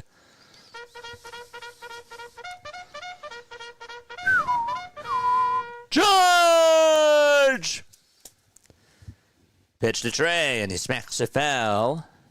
Is behind in the count, 0-1. Oh, yeah. I liked the relief pitcher carts that had a giant cap on top. Yeah, that was cool. Stott's on the go. The 0-1 pitch in their first strike. They'll throw to second base, and Stott is safe at second base. He dove in there head first. It was a good throw by Joey Bart. And so Stott, they say that he's safe at second base. Let's look at the replay again. Bart had a nice throw. And did he get his left hand? Oh, yep, absolutely. He got his left hand in there. Good job by Bryson. That's the 9th steal this year by Stott. The 1-1 to Turner. Line drive. Caught. Over at third, it was a rocket.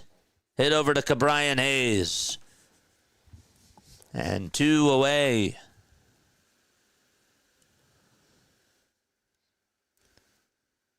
Turner hit it very hard off the bat. Just right at Cabrian.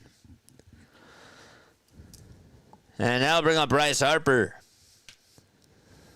2 outs and a runner on at second. The pitch to Harper. Fly ball hit out over towards deep left field, and that's going to drop in for a base hit over on the track. Stott's going to score. Harper goes to second, and he slides in there safely. 5-0 Philadelphia.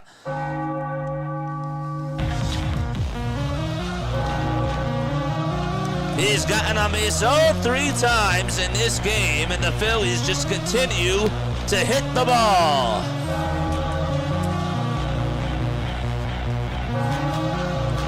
Like and subscribe.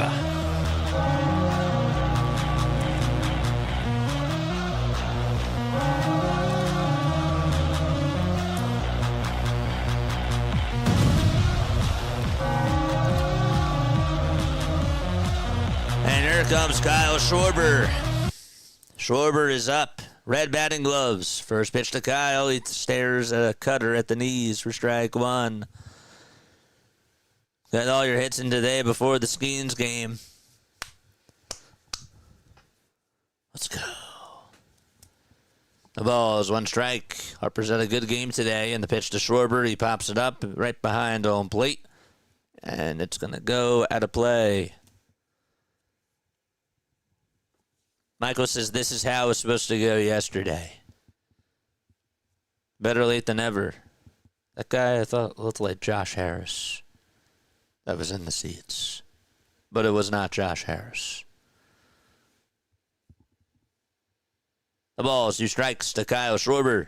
And the 0-2 is going to bounce in the dirt for a ball. Harper is 7 for his last 15 with 5 walks and 4 RBI in 20 plate appearances since he cut his hair. He's trying to do a Nick Sirianni type of a thing.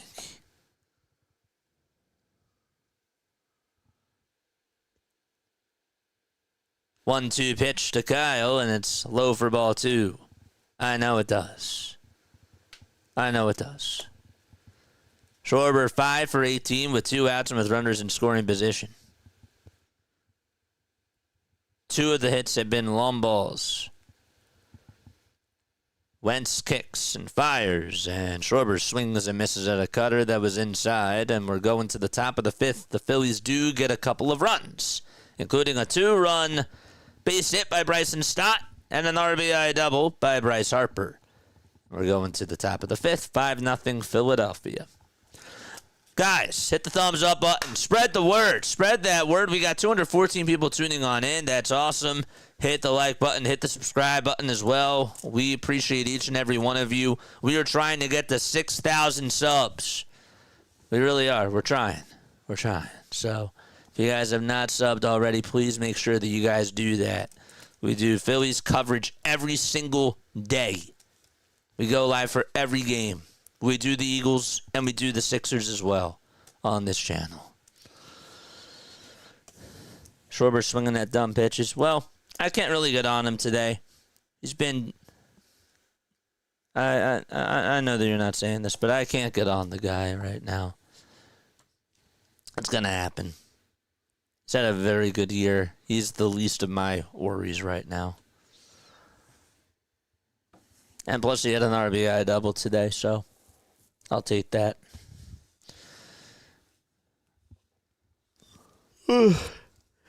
With Bryce, though, he needed this type of a game.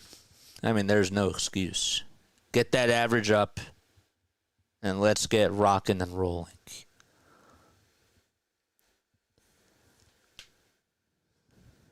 Doing A-OK, says Joe. Joe, I was going back to your comment last night when I was listening to the replay of the live chat. And I laughed really hard when you made the comment about keeping the players in the fridge before warming up.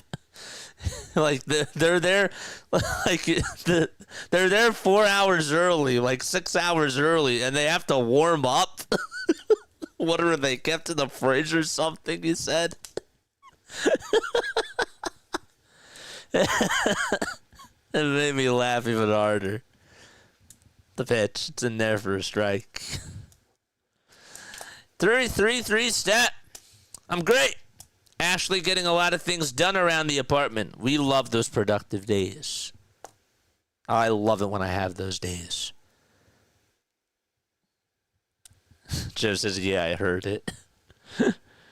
Pitch is in there for strike 2.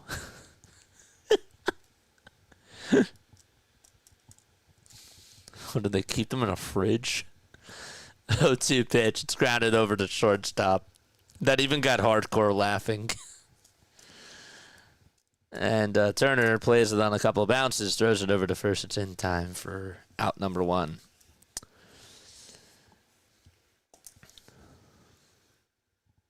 Larry says Wheeler is not going past 6 innings with his pitch count. I think he will. I'm going to go against Larry here. I have confidence. The pitch, here it is, swing and a miss. I think he'll go past 6. I do. Because I think he's going to get... I think he's just going to mow down hitters here. 0-1, another swing and a miss. Just throw strikes like that, and you can go 7 or 8. Brian Hayes is in the box. He's singled back in the second. Wheeler hasn't struck out anybody except for Cruz and Kutch twice. 0-2 pitch from Zach. And he misses high for a ball.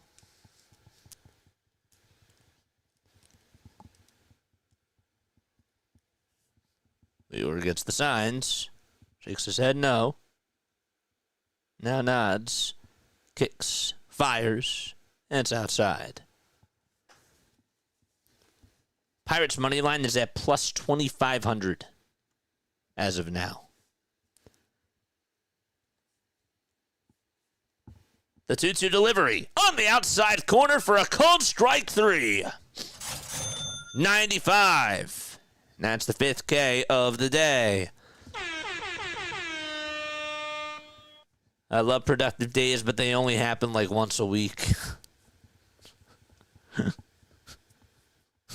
What do they do? Keep them in a fridge?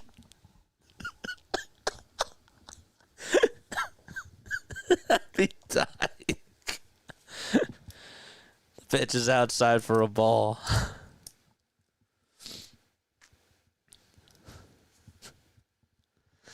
I'm sorry. Keep it together, man. Adam Frazier's up. And the 1-0 pitch misses way inside. Isaiah Kiner-Falefa's on deck. Man, I must be like 10 seconds behind you, JJ. Well, sync me up. Fire me up. And sync me up to the TV.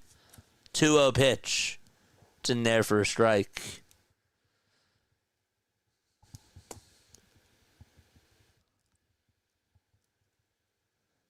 Those pitches are nasty. 2 balls, 1 strike. And the next pitch is a cutter that is swung on and missed.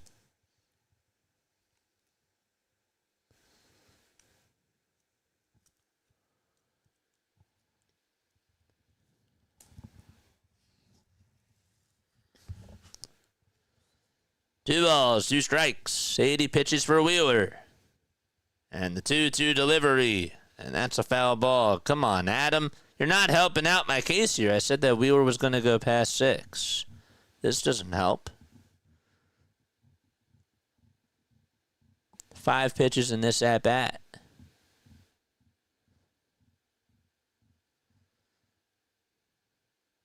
Two-two delivery on the way. That's grounded towards the right side. Stop plays it on 2 bounces and tosses it over to first in time. As we go to the bottom of the 5th. 5 to nada, Philadelphia. And Casty will lead it off. When the Phillies come back, can they get some insurance runs? We shall see. Don't go anywhere. My work is taking care of my mom in the condo, so I would say I'm productive every day, but once a week I get a lot more done, says Joe. That makes sense. That makes a lot of sense. Okay. Let me ask you this. Okay, I have a very important question for you. How many of you make your bed every day? How many of you make your bed every day? Because I got to be honest with you. I've been starting to do that now, and I kind of understand. I do understand why people do that. It actually makes sense. It does. It does make sense. But how many of you make the bed every day? I'm just curious. I am. David says I do. That's good. Housekeeping does that for me, says Steve. Well, that's fair. That's fair. Because, I'm listening to a cast the other day, and these two people were going back and forth. And they were like, well, I don't make my bed. And the other guy was like, well, you should. And he's like, and the other guy was like, nah, why do we have to make the bed? Like, the bed doesn't have to be made. You sleep in it all the time. So, I don't know. Just thought it was an interesting conversation. Larry says, I sleep on the top of my covers so I don't have to make the bed. See, that I gotta tell you, I've been starting to do that now, too, because, I get really hot under the covers. And so I like to keep the body cool, I mean, I do have the fan going, but when I'm underneath the covers fully, I would have to be really, really cold. All right, here's Nick Castellanos. Tracy says she does. The ball is one strike. Joey Wentz still pitching. And the pitch to Castellanos. It's inside and then the dirt for a ball. Jason says I do every day. Keeps you organized and structured. Joe says I half make my bed. I just throw the top sheet up over my pillow and straighten it out. Now that's cheating, Joe. Joe, I didn't know you had this in you. I didn't know you had this in you. I mean, but hey, I gotta give you credit though. You still do something with it. You don't just leave it like it is. You're like, you know what? I'll do something with this, but I'm not gonna fully do it. I gotta give you that though. One ball is two strikes. JJ's out under the covers. Look out. Castellanos is up. 1-2 pitch, and there's a fly ball hit out to left field.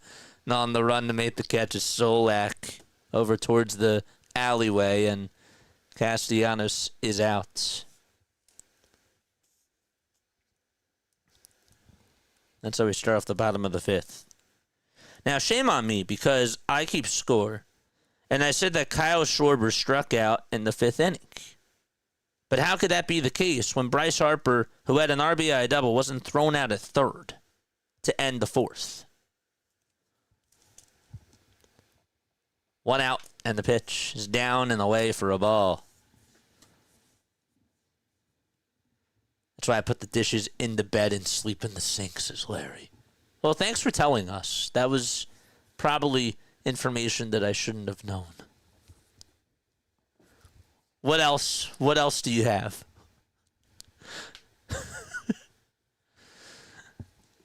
Pitch is down for ball 2.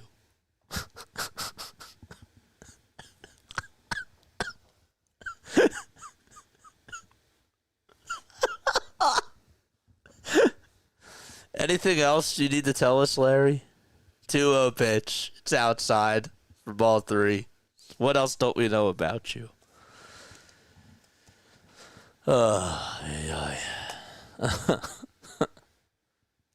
Kepler's in the box. He's 0 for 2 tonight. 2 seconds left on the pitch clock. The 3-0 delivery is low and outside for ball 4. And so, a 1-out walk. Oh, Larry.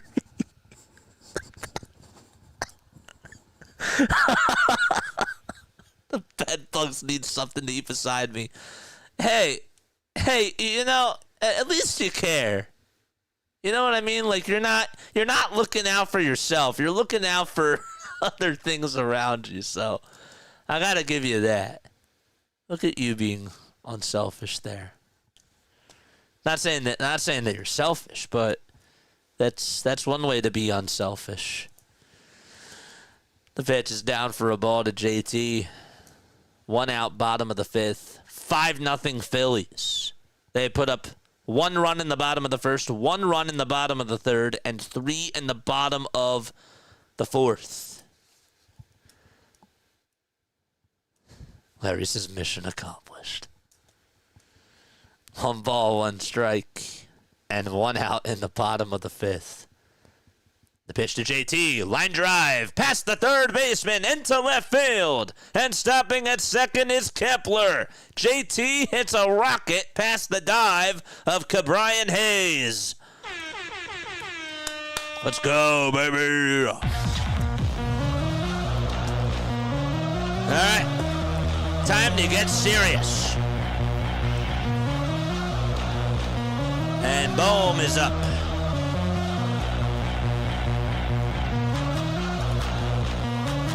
All right, let's go.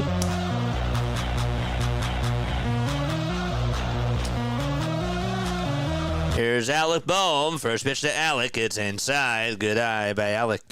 Yeah, blanket or robe, and you never have to make the bet again.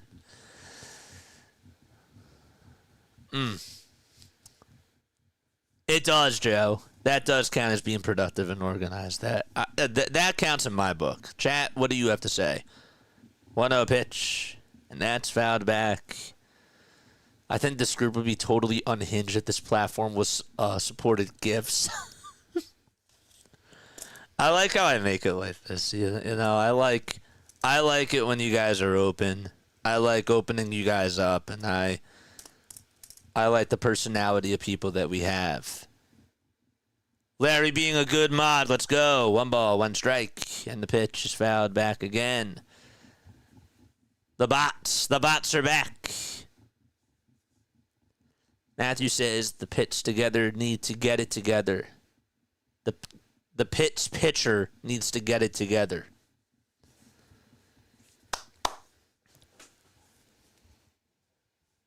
One ball, 2 strikes to Alec Bohm. And the pitch to Bohm. And he slices it foul. How's Joey Wentz still pitching?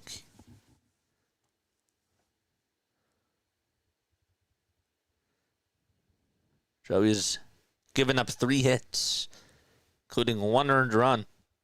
The Phillies have 10 hits and 5 runs scored.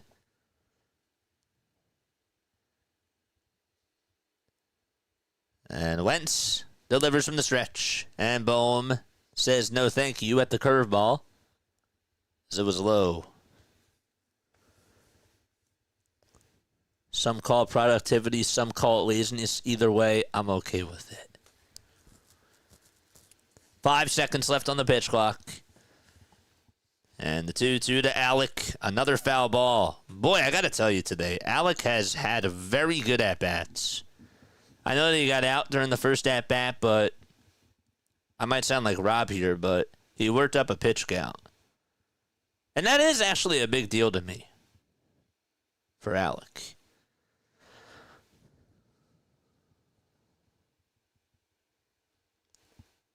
Here's the 2-2 to Alec Bohm. Fly ball hit out over towards right field, and it's going to be caught right in front of the track by Reynolds. Tagging up from second and staying put will be JT.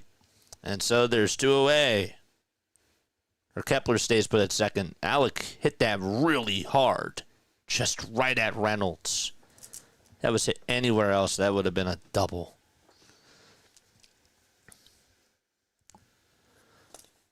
I like catching the Phillies out in Pittsburgh. PNC Park is very nice. I've always wanted to go there.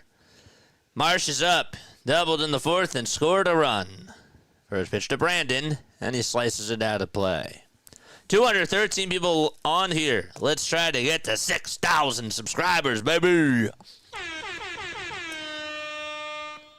We are how many away? 2,000, less than 2,250. It's wild. 0-1 is the count to Marsh. And the pitch, swing and a miss. Marsh chased after the curve.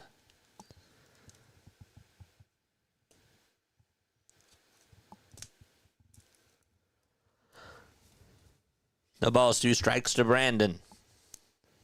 Wentz looks back at second and back to home plate. And the 0-2, and Marsh holds his horses and lays off the curve.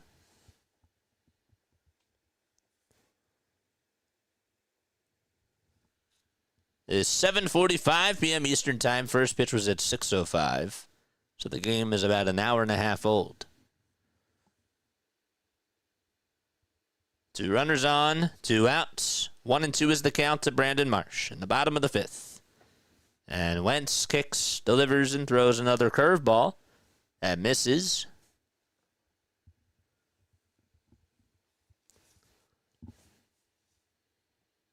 Brandon did have a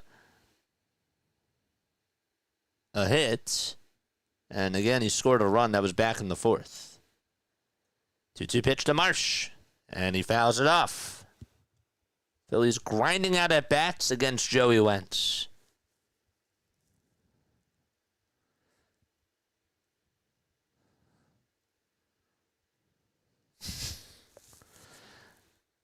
That's the actual Jane Grammer. That's funny. Here comes pitch number 35 for Wentz, and it's high for ball 3. What was a 0-2 count is now a full count to Brandon Marsh.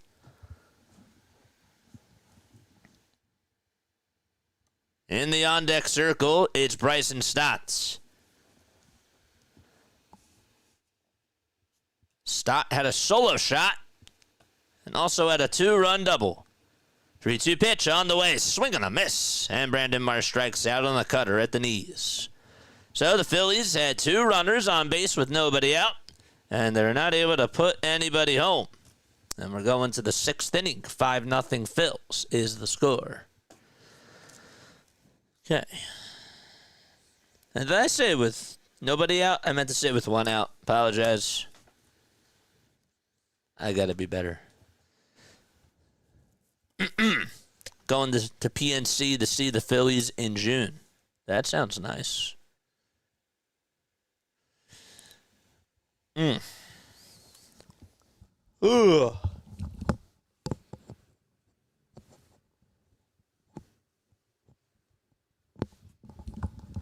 right, I'm going to take a quick step off. I'm going to go stretch for a second.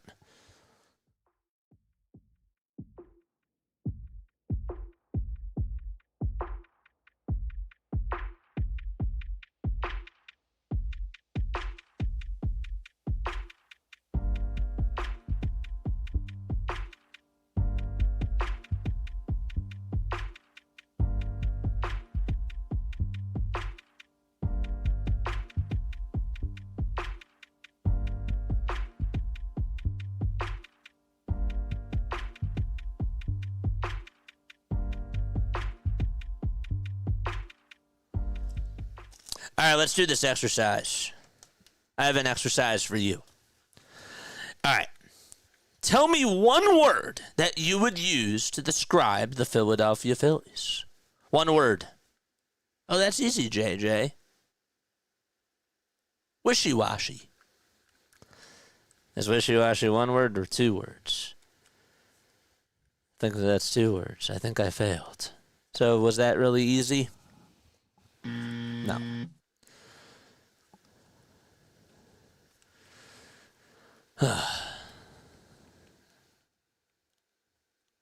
Hey, Joe, you gotta go when you gotta go. Infuriating, says Larry. Infuriating. Is that the answer? No, I'm kidding. We're in the top of the 6th. Inconsistent, complicated. I like that. I like that a lot. Not the wishy-washy I'm thinking of. Will Benson just homered for a 3rd straight game. I was going to pick him up in fantasy in the other league. I'd say cardiac. That's a good one. The ball is 1 strike to Isaiah Kiner-Falefa. Wheeler still pitching. 0-1 pitch. Ground ball back up the middle. Turner plays it on a bounce. Throws it over to first bat. Throw by Trey as it takes 2 skips in the dirt to Bryce Harper. And that's not the only time we've seen him make that type of a throw. And it's going to be an infield single. Upsloping. Yeah, I gotta agree with inconsistent. What's a better word for inconsistent? Upsloping might be a. I didn't even know that that's a word.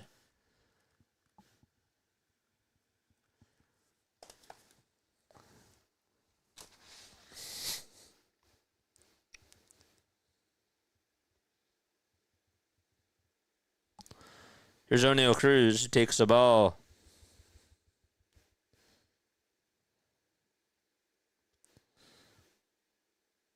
Discrepant.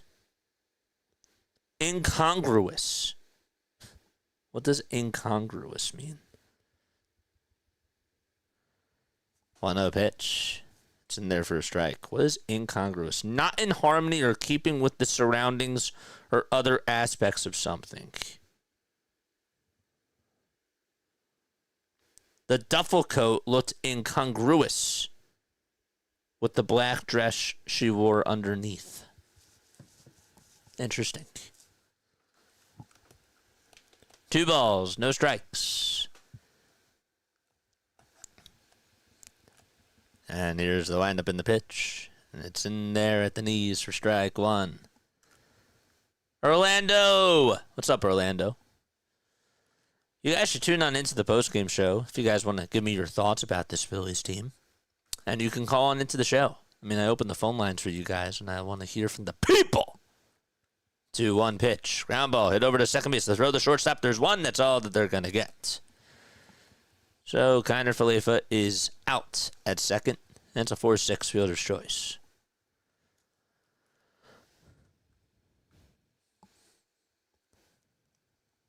Can I buy a vowel? For how much? Buy a vowel for 500. Helter skelter. Is that a word? That's a phrase. Kutcha struck out twice today. And by the way, that was the first time that O'Neal Cruz did not strike out against Zach Wheeler tonight. He just grounded into a fielder's choice. Moist. Okay, it doesn't fit, but I like the word. I mean, you could use that as an analogy. Jesus, Larry.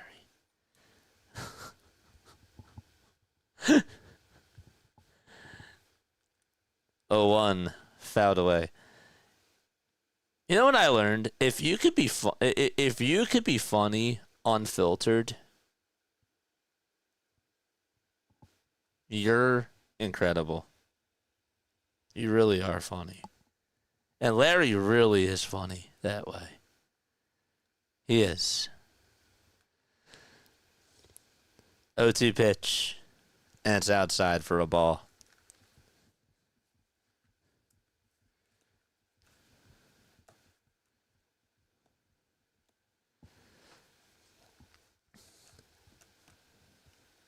One ball, 2 strikes. Joe's funny, too. You guys are all funny. The pitch. Swing and a miss. 6 strikeouts for Zach Wheeler. And Andrew McCutchen has struck out half the times. It's been a frustrating day for Kutch.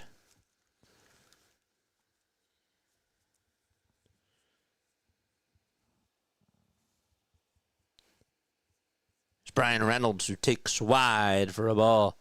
Tracy says I'm funny, too. You guys think I'm funny? I'm an idiot, but I'm an obsquist. Oh my gosh. obsequious moist.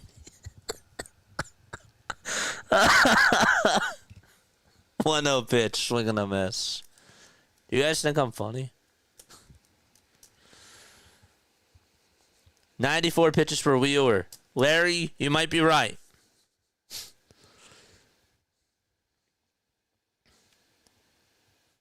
Well, those 23 pitches in the fourth inning did not help my case.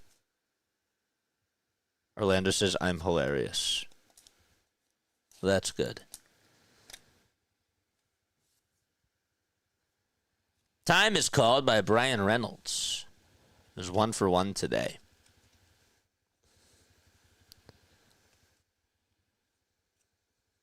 Jolly old JJ.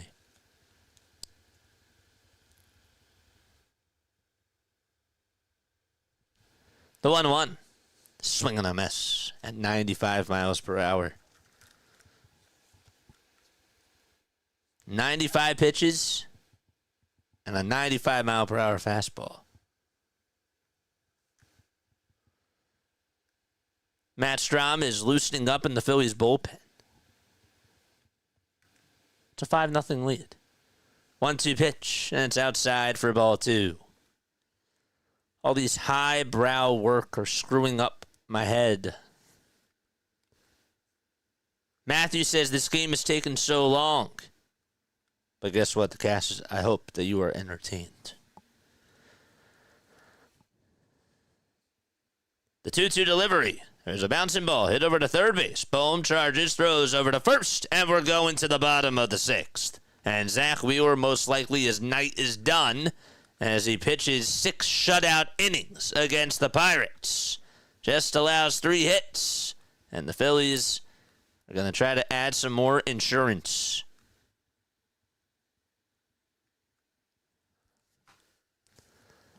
All you need is a red jumpsuit and some presents. See what you did there. Now they warm him up. Hey, it's the 6th. What do you think?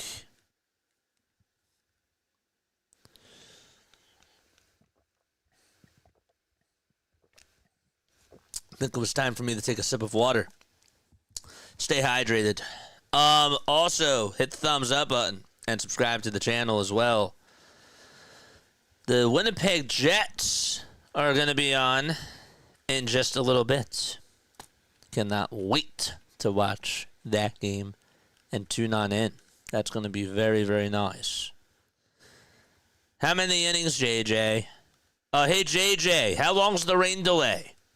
Hey, JJ, how did the Phillies score their 5 runs? Hey, JJ, what time's the game going to start? JJ, why didn't Rojas make that catch?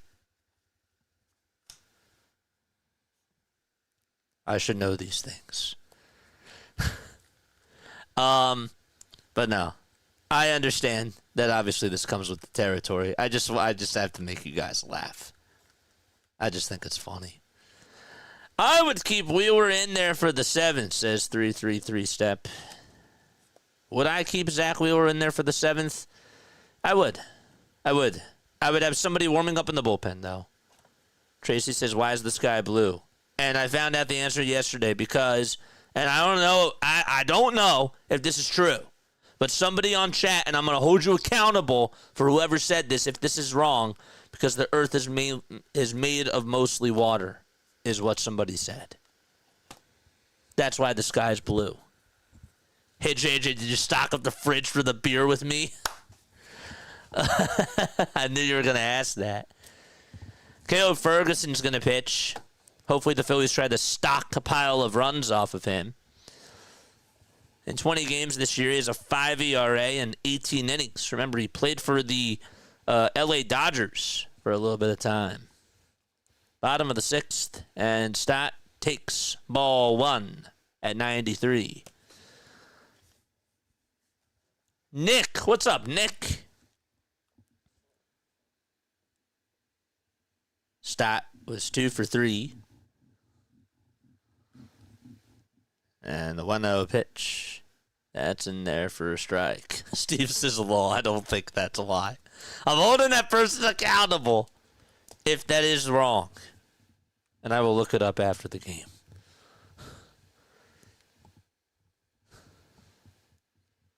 On ball, 1 strike.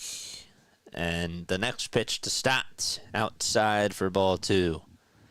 You know, on Passover, we ask 4 questions.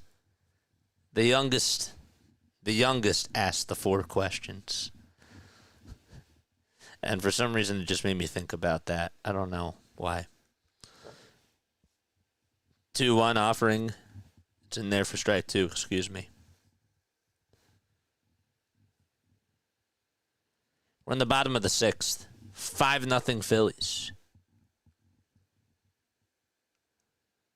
2-2 on the way. Swing and a miss. And Stott strikes out against Caleb Ferguson.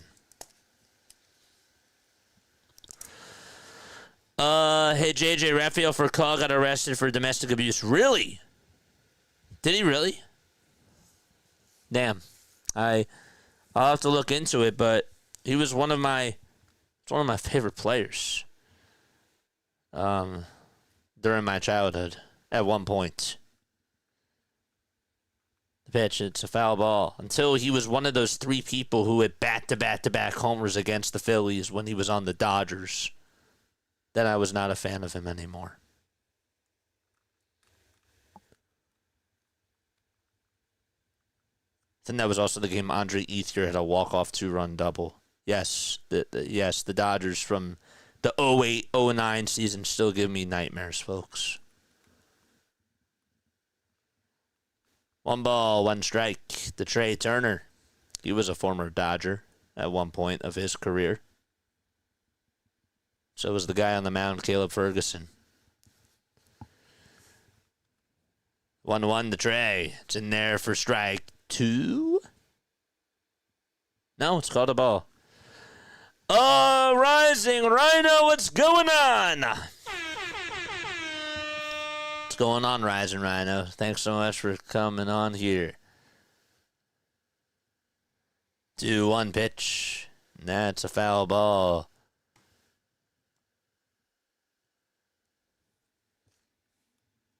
Blue light from the sun is scattered more broadly than the other colors in the light spectrum.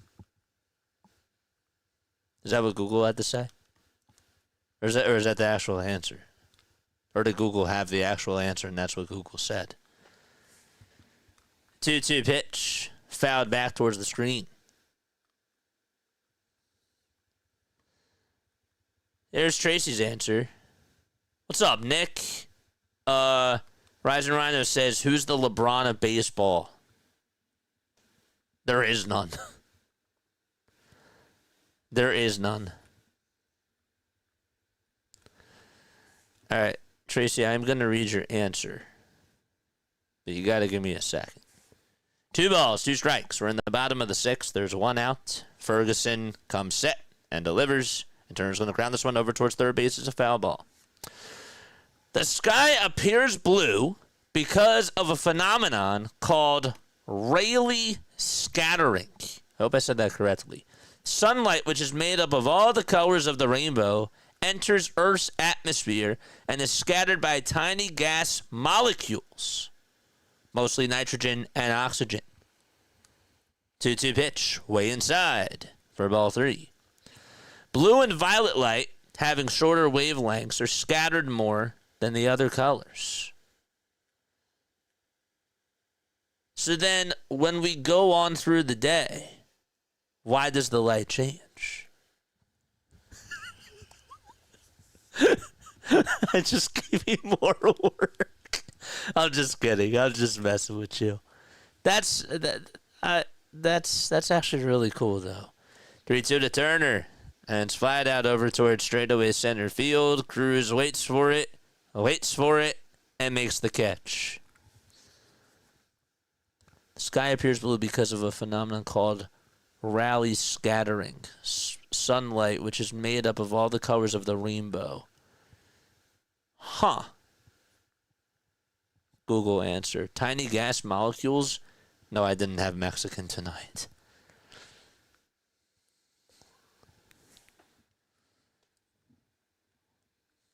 Mr. Blue Sky, please tell us why.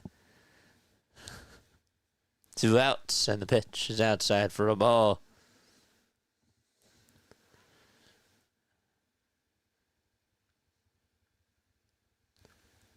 Bottom of the 6th, 2 outs, and the 1-0 to Bryce Harper. Ground ball back up the middle, shortstop has it, picks it up, throws it over to first, and Harper is out. We're going to the top of the 7th, 5-0 Philadelphia. Mr. Wizard. I saw that Hardcore said, hey, he gave a reference to the Wizard of Oz yesterday. Hey, and I was going to use that, and I was going to say, hey, folks, I don't think this is a baseball cast anymore. I had to sing that song for chorus a couple of years ago. Ooh, I loved chorus. Loved men's choir. JJ the science guy. JJ the science guy. JJ. Science rules. Inertia is a property of matter. Mr. Wendell. Mr. Blue Sky. Well, thanks for proving me wrong. I really thought it reflects off the ocean. Wait, that was you? That was you? Oh, Joe. Oh, Joe, that was you? Oh, man. Wow. I trusted you, Joe. Now I can't trust you. I can't trust you now. But you know who I can trust? My freaks. Even though Joe is a great freak. He's a great Phillies freak. Hit the thumbs up button. Hit the subscribe button as well. And turn on those notification bell icons because we go live for Phillies, Sixers, and Eagles games. Zach Wheeler, his line today, 6 innings, 3 hits, no runs, 1 walk, and 6 strikeouts. And so we're going to the top of the 7th. Who's going to pitch, JJ? Is Wheeler going to go back out there? Or is his night done? Heads or tails? Matt Strom's pitching. It was tails. Strom is going to pitch 19 games this year. He has a 1-2 record. He also has a 3.24 ERA and 16 2/3 of an inning. My daughter said the same thing, and then she looked up the Rayleigh thing. Is that how you say it, Rayleigh? Rally House.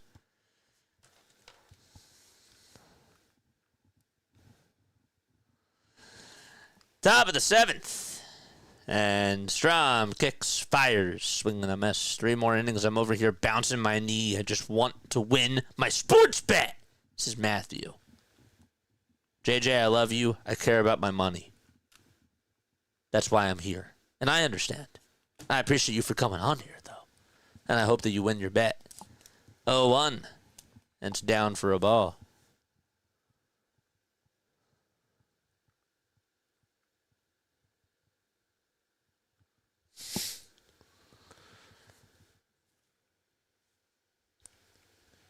One ball, 1 strike.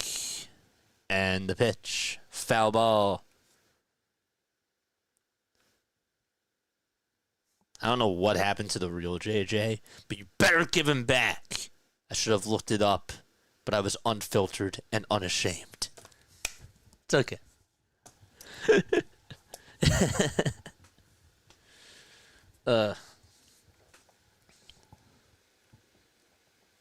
Inertia is a property of matter. 1 ball, 2 strikes. Joey Bart is up. He's 0 for 2 on the night. And the pitch. And that is a swing and a miss. And so Matt Strom has his first strikeout victim. It's Joey Bart. Sit down.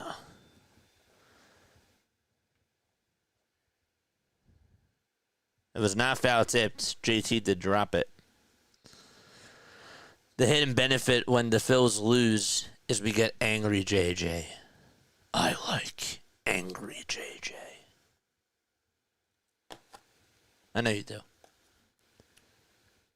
I like to get mad too. 1 out, top of the 7th. And the pitch And it's popped up. It's hit out over towards the third base side in foul territory. Bohm scatters around, makes the catch. You squint your eyes for a second, but Bohm was able to find it and said, I got it, and caught it. Tracy says, I prefer high energy, JJ. Imagine if you guys had a dial and you could just control me for what type of energy I have. Yo, this is tired, JJ. Yo, I'm JJ.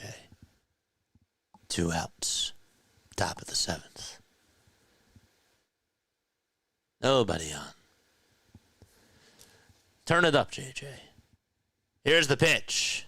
And it's low for a ball. JJ's a true Philly fan. Critical when we win, devastated when we lose. I try. 1 ball, no strikes. And the pitch from Strom. Line drive, foul ball.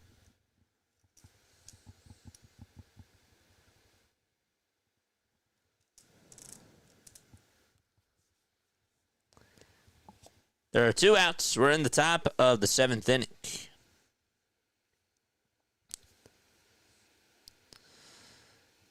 And the 1-1 pitch, swing and a miss. And that'll make the count now 1-2.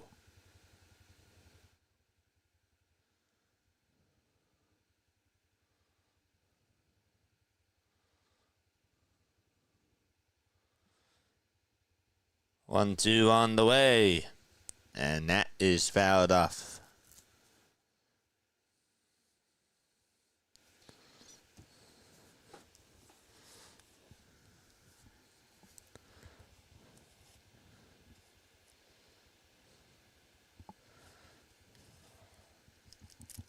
One, two, pitch. Here it is. Swing and a miss. Another strikeout by Strom to end the inning.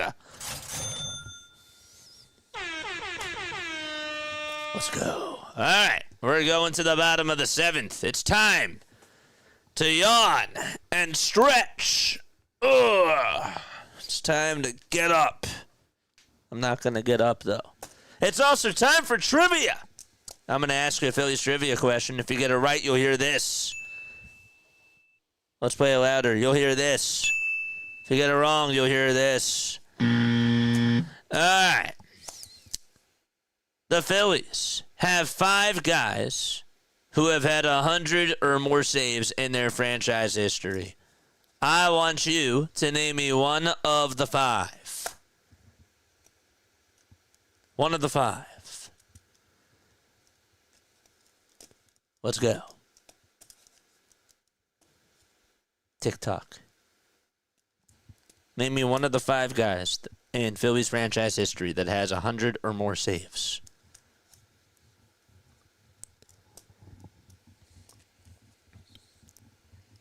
McGraw. McGraw at 94.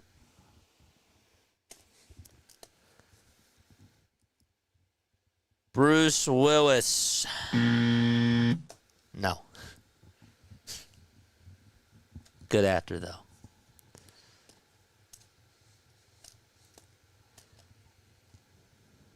Did you guys get hit with an ad? Mitch Williams. That's 1. Gene Garber. No. Thanks, Herman.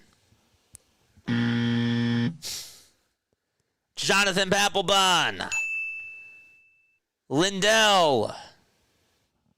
Jose Alvarado. Brad Lidge.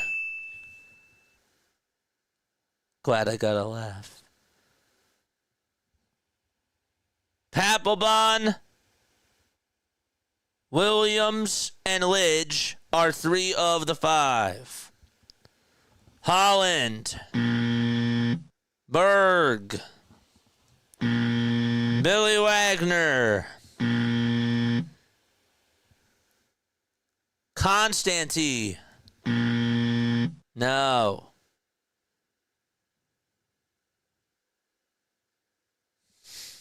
Glad I got a laugh. 2 more. 2 more. all-time Phillies pitchers who have 100 or more saves. We got Papelbon, we got Williams, and we got Lidge. Noah. Mesa. That's another one. We need one more. Ron Reed. Charles Barkley. Mitch Williams, we said that. Ryan Madsen. No. Lidge, we said that. That was correct. Mesa, we said that too.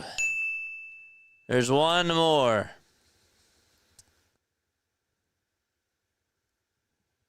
There's one more. We got Papelbon, Mesa, Williams, and Lidge. There's one more that you're missing. One more. McGraw. Bobby Wagner. Steve Bedrosian. Yes, you got it. Bedrosian had 103 saves in Phillies franchise history. The ball is one strike to Kyle Schwarber. And the pitch. There's a line drive played on a bounce by the first baseman. And he'll take it to the bag for out number one. Alvarado. Not even close. Ricky Bottalico. Ricky had 78. Hector Neris had more saves than Ricky Bottalico did. I have to hand it to you. That was a hard question. One out, bottom of the seventh. And the pitch. It's taken in there for a strike. I've been getting better with this trivia questions. As Wheeler coming back in. Wheeler's night's done. He lasted 6 innings. So, Safari, if you needed him to go 7 or more, I'm sorry. The ball is one strike. And the pitch, swing and a miss. Mesa's not the Phillies' all-time leader. Nope. The all-time is Papelbon. The ball is 2 strikes to Nick Castellanos. And the pitch is low and outside for ball 1.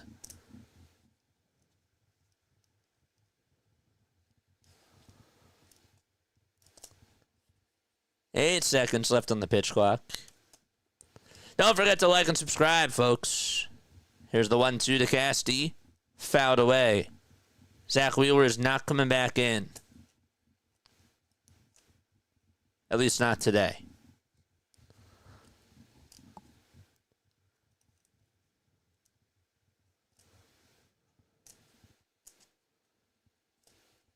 Tanner Rainey's pitching. And the 1-2, it's a broken bat line out over to Isaiah Kiner-Falefa. Jonathan Papelbon. Really? That's too bad. Yep. Papelbon is the most.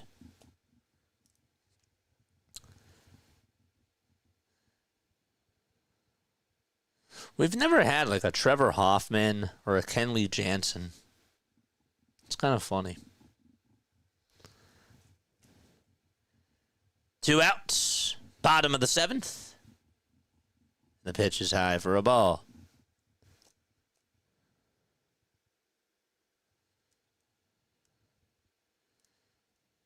Max walked in the 5th.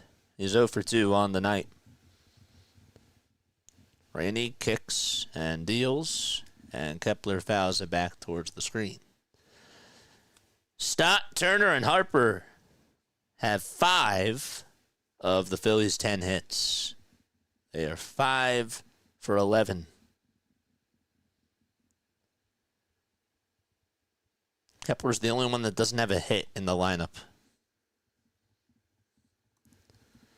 And time called. Joey Bart wants to have a conversation with Tanner Rainey.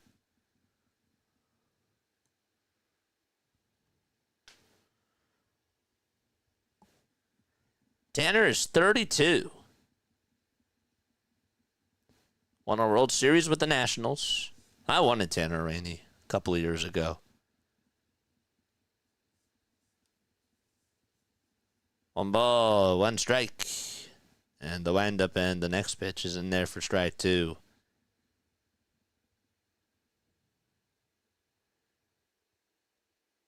You know, I forgot the Phillies had Noah Syndergaard. I completely forgot that the Phillies had Noah Syndergaard. Just popped on into my head.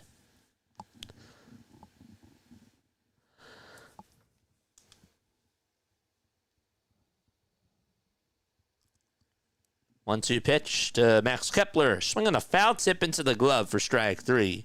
We're heading to the 8th inning. It's 5-0 Philadelphia.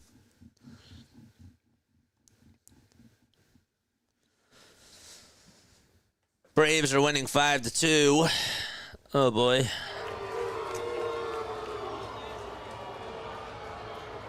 Mets won today.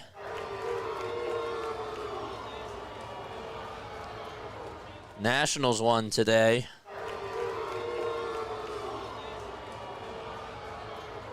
And the Marlins got shut out. I do love my sound effects. We had Willie Hernandez, but we let him go, and he got a ring with Detroit back in '84. I was negative 14 years old at the time.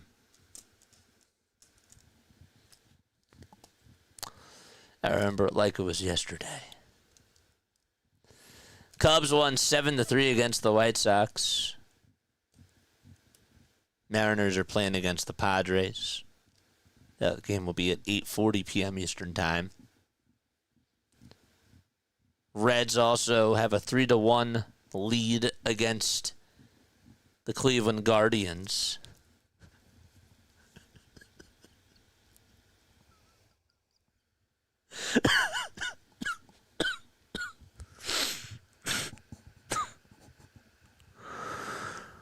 Oh, man.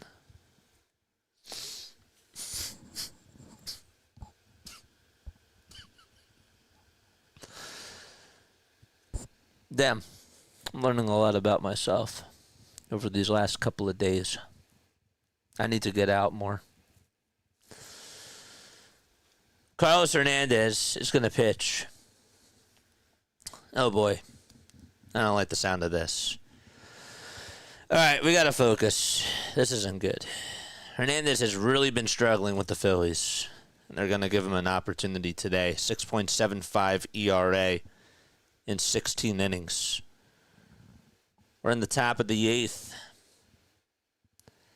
And the first pitch, it's in there for a strike. It was at 96. Brian Hayes is in the batter's box. Singled back in the second.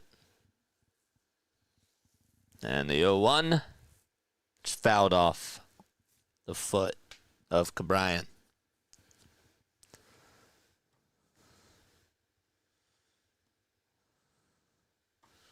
We've had some good closers, just never hung on to them for any length of time. I feel like we just talked about closers like an hour ago. 0-2 pitch, JJ. Wait, that was a couple minutes ago. All right. 0-2 pitch, swing and a miss. There's one strikeout. Whoa, that's loud. And there's one away. Hernandez needs to be on a very short leash. Leash. One out, top of the 8th. And the pitch misses inside.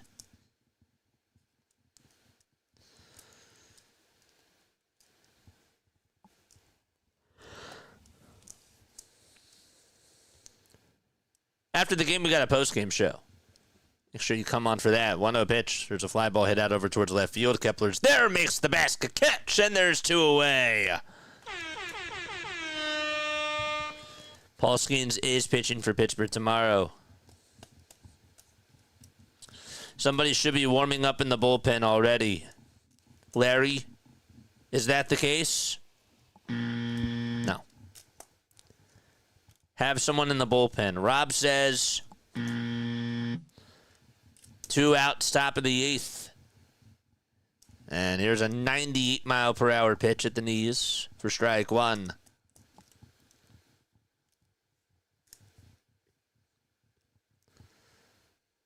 Connor Falefa singled back in the 6th. 0-1. And it's up high and inside for ball 1. Larry says, of course not. Oh, I got Manly pitching. It's big. The windup and the next pitch. There's a line drive hit out to left field. It's caught by Kepler, and there's out number 3. 1, 2, 3 go the Pittsburgh Pirates, and the Phillies are going to the bottom of the 8th. And they are also 3 outs away from taking the series against the Bucs. Rob is a wait-and-see type of a guy. I did not know that. But yes, he is. You are right. For those of you that are just tuning on in to the first game of the... How many games have we done? We did 127 the first year. I think we did like 135 last year, so this is like, what, our 300... Our 400th game, maybe? Something along those lines. If you're tuning into game number 400 on Play-by-Play with JJ for the Phillies in regards to them, Rob is a wait-and-see type of a guy. Even a blind Hernandez finds a nut occasionally. First, I thought you were going to say, Larry, I didn't mean to go here. I thought you were going to say, I thought that you were referencing one of the umpires that just retired, and he shall not, you shall not say his name. Well, I'm not saying you, but I shall not say his name. It's like Lord Voldemort, but I thought you meant that guy. That's who I thought you meant. And then I realized, oh no, it's the other one.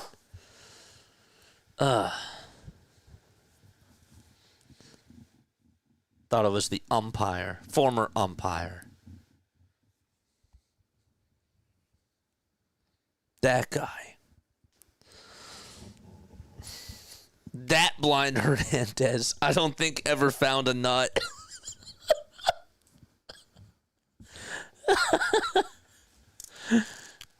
Maybe they're related. I don't think he found one.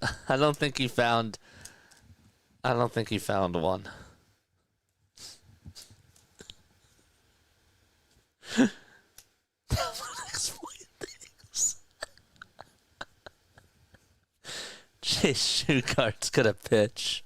We're in the bottom of the 8th inning, folks. Hit the like button, hit the subscribe button as well. He has a 2.89 earned run average. Opponents are hitting 194 against him.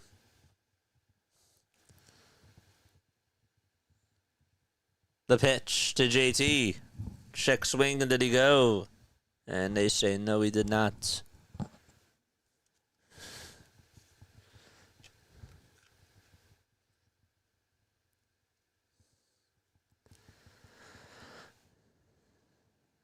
One-0 pitch. It's inside for ball 2. Chase is a right-handed pitcher. I meant even Carlos Hernandez could have a 1-2-3 inning by accident. But the other, yeah, I know. I recognize who you meant, but I thought you were talking about, for some reason, I thought you were talking about the other guy. 2-0, way up high and inside for ball 3. Took care of my mom, R.I.P., who had Parkinson's. Toughest job in the world, but would do it over and over again if I could. Man, prayers. Rio pitches up high and inside for ball 4. And so JT gets on with a leadoff walk on 4 straight pitches. Yeah, I had a brother with special needs. And so when you take care of somebody that you love, when you're there with them, it's a lot. So it's what you do for the people that you love, you know. The pitch is in there for a strike. It's at the knees. It's a cutter at 89 miles per hour.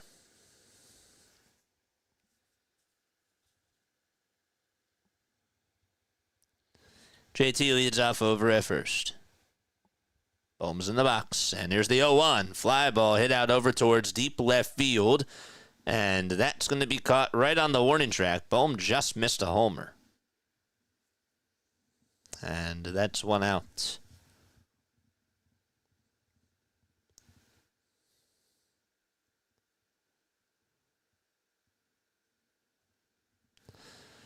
So 1 away. And Marsh is up to bat. Lots to talk about after the game. 610-314-0844. That's how you call in into the show. You can also leave a voicemail message, or you can text the JJ hotline. Here's the pitch. It's in there for strike 1. Chase Shugart said that he was a lefty, has a 2.89 earned run average. He's 5 feet 11 inches tall, 200 pounds. And he throws the next pitch, and it's now 1 ball, 1 strike.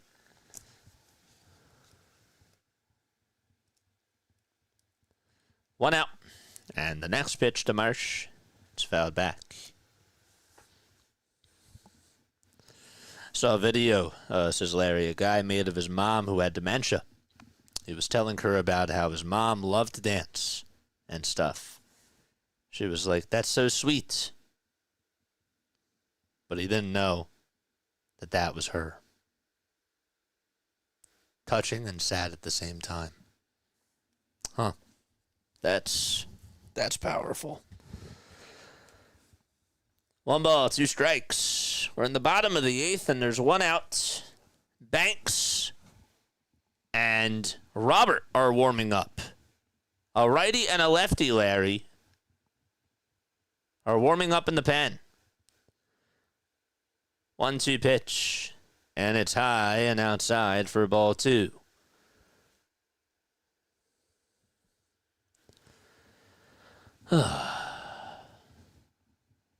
Bottom of the 8th. The 2-2 pitch. Wide again, and the count is now full. 3 balls, 2 strikes. 231 people tuning on in. Hit the thumbs up button and subscribe, baby. And the payoff, here it is, outside and high for ball 4. And so, 1 out in the bottom of the 8th, and the Phillies have something cooking in the kitchen.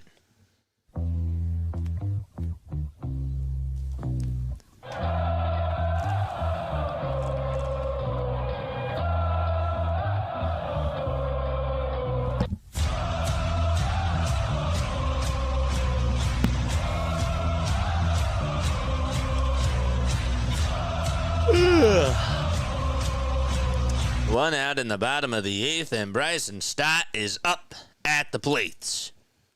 Matthew says, come on, just give me my money already. The pitch. And that's a 96-mile-per-hour heater that's taken on the outside corner for strike 1. Just give me my money. Wasn't that a meme or a couple of years ago? Just give me my money. No balls, 1 strike. The pitch, swing and a miss. I remember there was a whole, that was like a TikTok trend or something.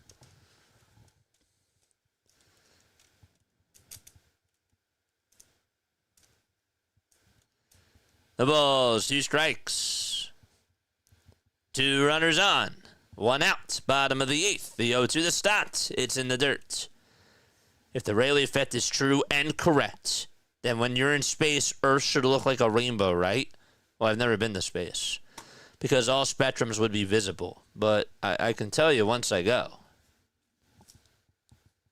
But I assume that yes. 1-2, and that's a foul ball. Matthew says for real.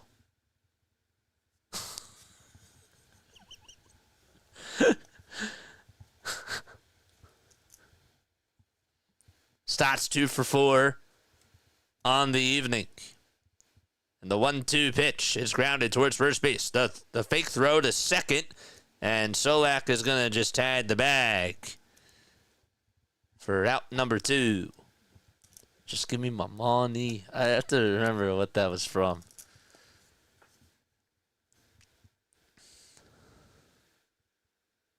We're still talking about that. Yes, I guess so. I guess that it all comes back to the sky being blue.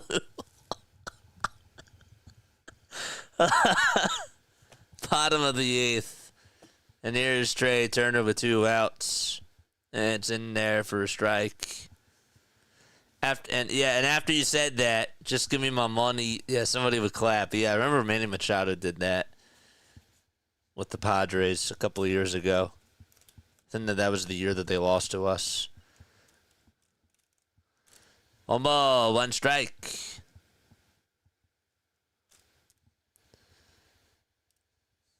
1-1 pitch to Trey Turner, way inside. Get out of the way, Trey.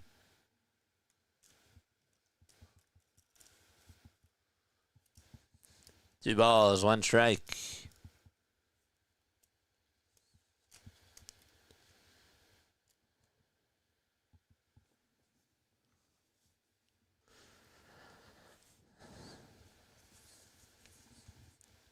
Sugar kicks and delivers, and Turner takes a fastball right down the heart and soul of the plate for strike 2.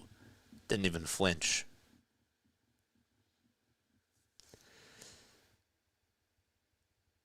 He waves the bat. Sugar kicks and fires, and Trey stays alive.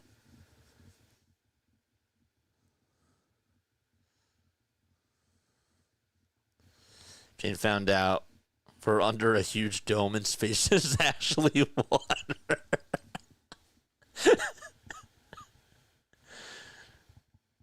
The pitch to Turner, and he swings at a high fastball and just gets a piece of it. Would have been ball 3.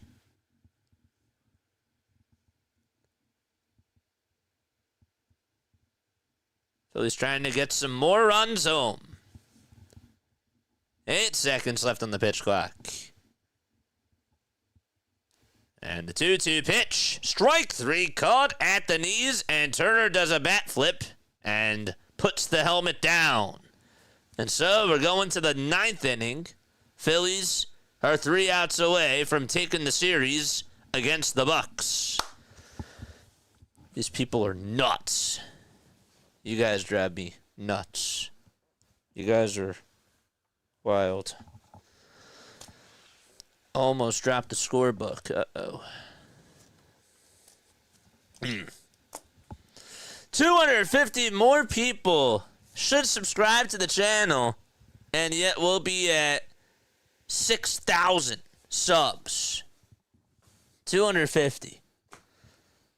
250 more. I'm gonna have to grind and do some extra stuff. I think if we want to get to 10,000, I'm gonna have to put in more work. I see. But I also don't wanna overdo it. See, that's where you get yourself into trouble, because if you push yourself to the max, and I've done that before, you don't want to burn yourself out. And so, you gotta have fun. Not saying that I don't have fun, but I know that the more content I do, the more people are going to be interested, as long as it's good, high-quality content. And I don't want to mess that up. And so, of course, we love doing the Phillies. We're still going to be doing Sunday Night Baseball. That's going to be awesome. And we're going to keep doing the postgame shows. It's awesome. Very possibly, nature has a mathematical rule. It follows: a squared plus b squared equals c squared. You times that by dx and fy, and that gets you zx bx. Unless it's Super Bowl. That was a fun stream.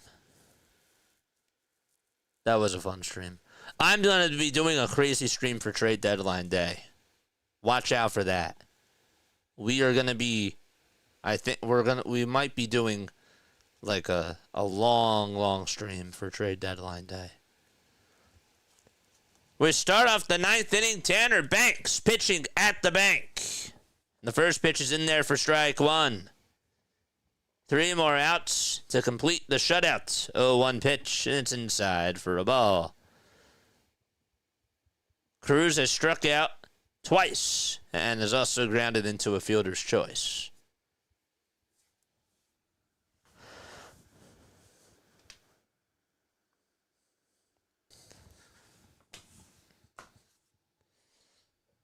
Even a rabbit finds the carrot, I guess. 1 ball, 1 strike. And Banks. Yeah, it's the signs from JT. Who's we, Larry? Oh, did humans invent it? Yeah, I think so. 1-1, swing and a miss. I know I didn't invent it.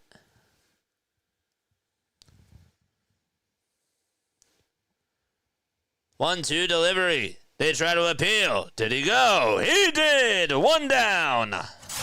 And 2 to go. Banks with a K. A capital K for Tanner Banks. And O'Neal Cruz was not happy. But he went. Hey, man. Maybe these third base umpires aren't giving the Bucs the best luck. I gotta kind of give that. Yeah, we'll take the strikeout. The pitch is up high and outside for a ball.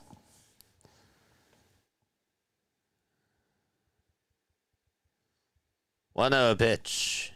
And that's a swing and a miss. Seema Fox says, my husband gave you a thumbs up because you weren't yelling at him to do it. Well, that's good. Shout out to your husband. Shout out to your husband, Seema Fox. 2 balls, 1 strike.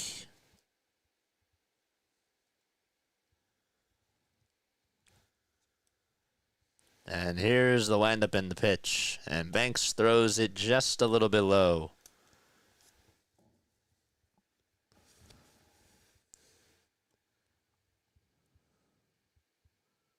3-1, swing and a miss.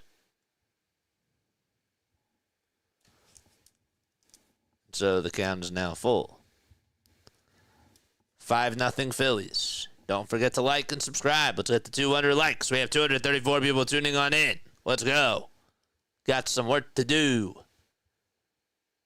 Phillies have 2 more outs to get. We have 133 likes. Keep the likes coming. Banks with a big payoff pitch coming up. 2 seconds left on the pitch clock, and here it comes. It's inside for ball 4. And McCutchen gets on for the first time today.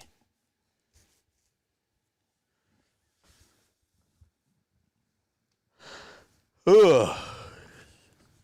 Got a post-game show after this. 610-314-0844 is how you holler on into the show.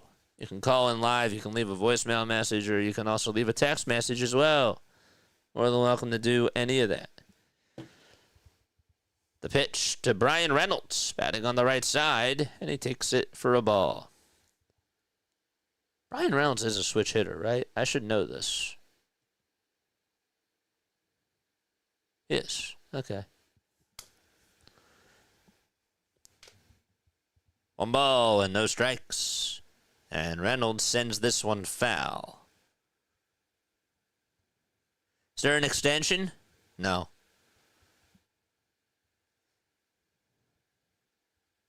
No extension. At least not today. 1-1. And it's high for ball 2.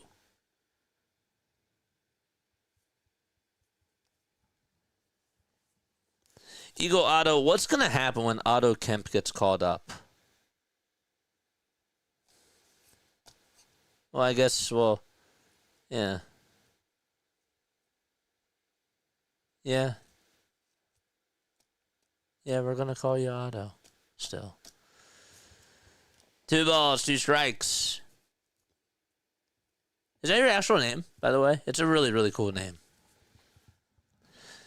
Just that we're gonna have 2 autos here. 2 balls, 2 strikes to Brian Reynolds.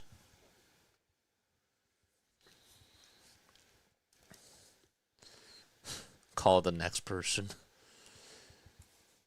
2-2 pitch. It's inside and low for ball 3.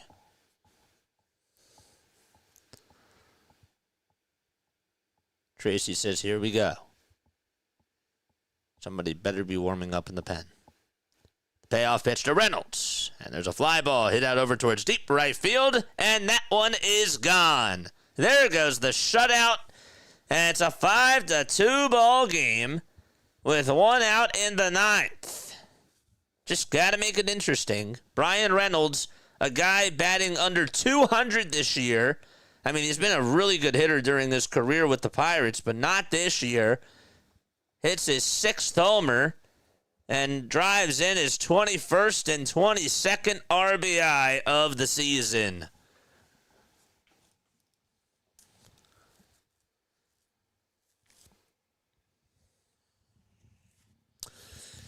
Oof.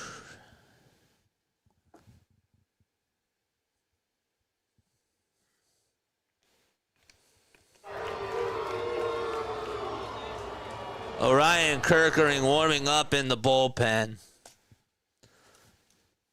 And Joey Bart is up. And Bart fouls it off. Back behind the plate. That's like the 4th shutout that we've lost in the 9th. 2 autos. Uh-oh. You have time to decide. He might actually be traded during the deadline, too.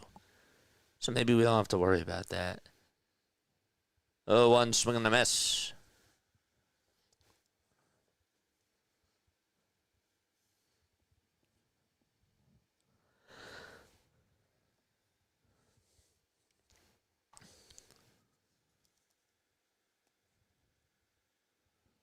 Oh, 2. And it's outside for a ball.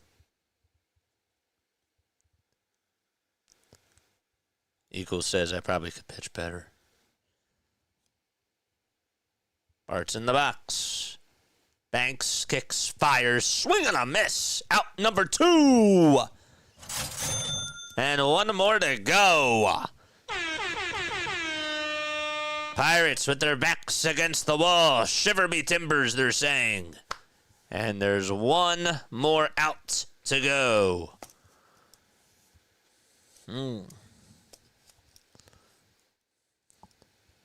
And Canario is going to pinch hit. He had a 3-run homer in last night's game. First pitch, he fouls it off. Alexander Canario is up to bat. 0-1 offering. It's down for ball 1.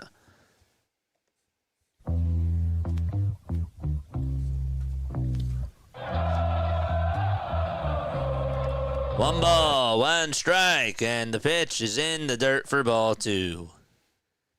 Banks went with a changeup. 610-314-0844. That's how you call on into the show, folks. 2-1 pitch. It's at the knees for strike 2. Pirates down to their final strike. Fans ready to get up on their feet. 2 balls, 2 strikes, 2 outs, top of the 9th. And here's the pitch. It's grounded over towards third base. Bohm has it, throws it over to first, and it's just in time for out number 3. And Philadelphia wins another series, and they beat the Bucs by a score of 5-2 on Saturday night. Ring the bell, the Philadelphia Phillies win. They'll try to go for the sweep tomorrow.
Folks, we got a post-game show. 610-314-0844. That's how you call into the show, and that's how you can come on and give me your thoughts on this game. You can also leave a voicemail message or a text message as well. Good win. Get that sweep tomorrow. Zach Wheeler pitched great. The offense did what they were supposed to do. Not getting too high, but they did their job today. And I'm satisfied with that. So you got to rack up these wins. That's the bottom line. You have to rack up these wins because when you're playing against the Mets, when you're playing against these teams that are the top in baseball or at the top of your division, and when you play against the Braves, even though they're behind you, you got to rack up these wins because you guys know that they can get hot at any time. So I'm happy that we got another series win, and we will dissect and we will talk more about it in just a little bit. I am going to take a quick step off, but again, 610-314-0844 is how you get on into the show, and I will see you all in 3 minutes. Do not change that channel. Do not go anywhere. We have a lot to break down, and we will see you all very shortly.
Graduated from Rowan University in the spring of 2022 with a sports communication and media degree. I got to actually call minor league baseball and G League basketball games while I was in school. And then I graduated, and as soon as I graduated, I went to NFL Films in Mount Laurel, New Jersey. And as much as I loved that experience, I miss putting on the headsets. I decided, you know what, talk is cheap.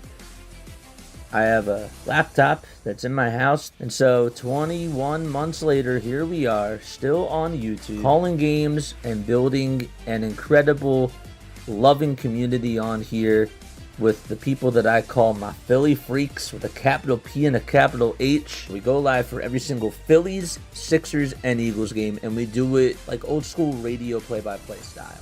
I'm Jason Joseph, and this is Play-by-Play with JJ. I showed a swung on, barreled out to right field. Bye-bye baseball. That baby is long gone.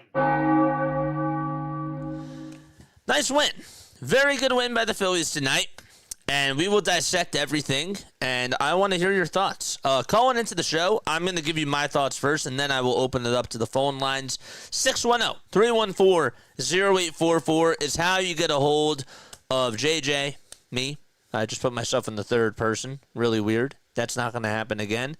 But make sure that you call on into the show if you guys want to come talk baseball with me.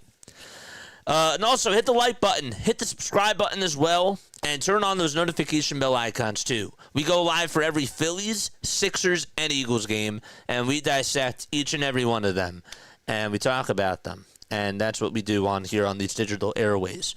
My big takeaway today, if I were to give the Phillies a letter grade today, it would be a B. And there's not really much that they could have done for me, to be fair, to give them an A. I've been very critical of this team this year. I've been...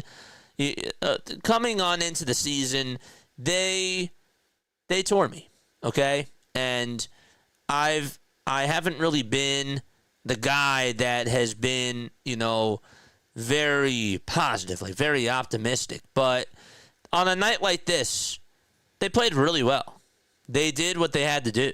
And Zach Wheeler did his job. He was nothing less than sensational. He pitched very well against the Pirates, and the offense did its job too. My agenda for the Phillies today, my goal for them was to try to take advantage of Carmen very early on. This guy leaves a lot of pitches out over the middle of the plate, and there's a reason why his ERA is high, because he's not going to get you a lot with the fastballs. He's not a speed pitcher. He's one of those guys. He's a nibbler, just like Aaron Nola is. But the difference is, between him and Aaron Nola, I'm saying historically, is that Aaron Nola knows how to knew before like how to locate his pitches. This year, it's been a little bit of a different story. But this guy is not hitting the spots. And tonight, he did not hit the spots, and the Phillies were able to capitalize. They took advantage. That swing by Bryson Stott was huge. It was a great swing by Bryson Stott. I thought that Alec Bohm, I know that the results don't say it, but I thought he put up really good at-bats today, and he had a couple of really nice swings. I'm not usually the guy that comes out there and says, well, it's a results league. That's usually what I say. If you don't get a hit, you don't get a hit. But also, if you get a bloop single, it's a bloop single.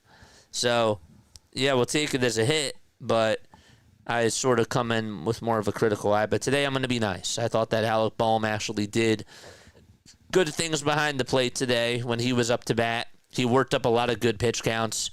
He fought, and he grinded out at bats. And I thought that he was seeing the ball well.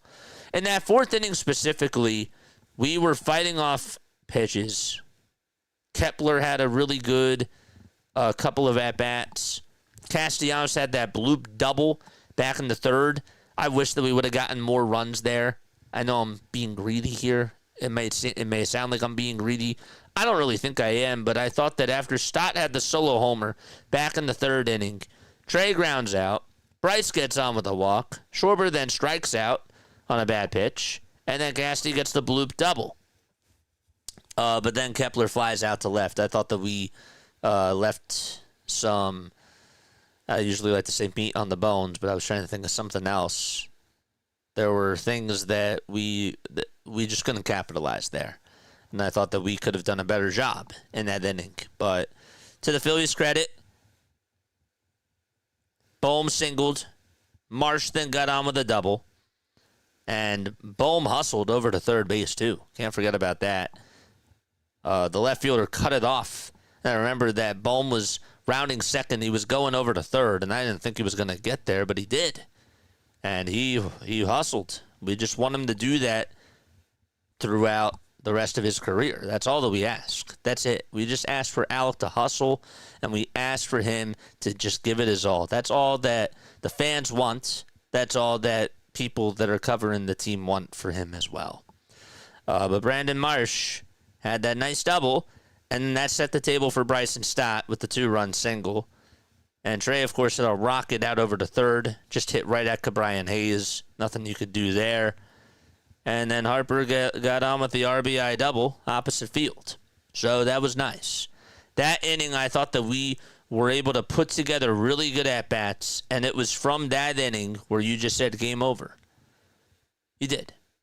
You thought that Zach Wheeler was going to keep the lead, and you didn't really think that the bullpen was going to be that egregious today. Now, maybe some of you did, and I can also sort of understand why you would feel that way.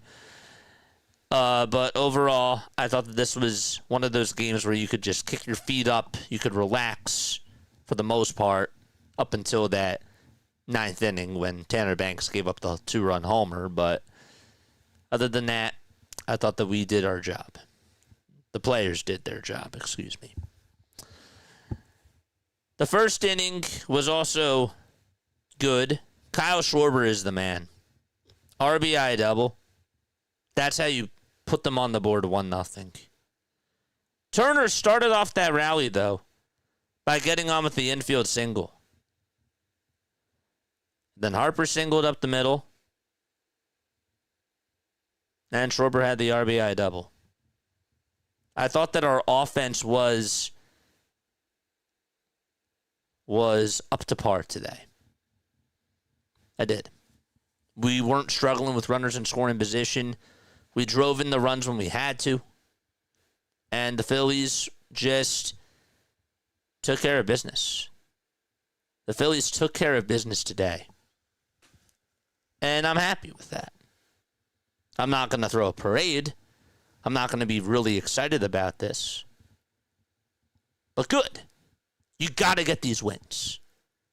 The Phillies have not played well historically against teams under 500. They do tend to play down to their opponents. It's part of something that's just been the case. And there have been plenty of times throughout history where that has really been proven to be true. And when you're playing against these teams, you got to get the wins, because when you're battling for a division race and it's coming down to the end of the season, you don't want to be looking back and you don't want to say to yourself, well, we should have won this game. Or the Phillies should have won that game back in May. On May 17th, if the Phillies ended up losing that game, which was today. But they got the win. And that's great. So now, again, 610-314-0844 is how you call into the show. And if you want to call in, you can. My letter grade today is a B. I want to hear what your letter grade is.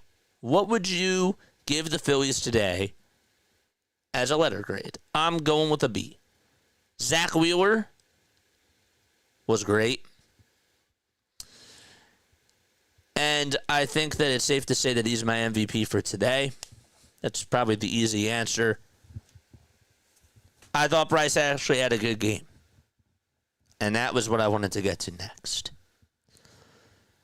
Bryce played well. It's about time. It's about time Bryce had a good game. I've been hard on Bryce. I have not been satisfied with what Bryce has done this year.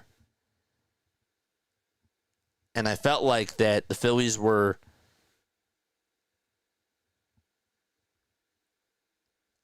felt like that a lot of people that were covering the Phillies were being lenient to him and not being as harsh on him because of his track record.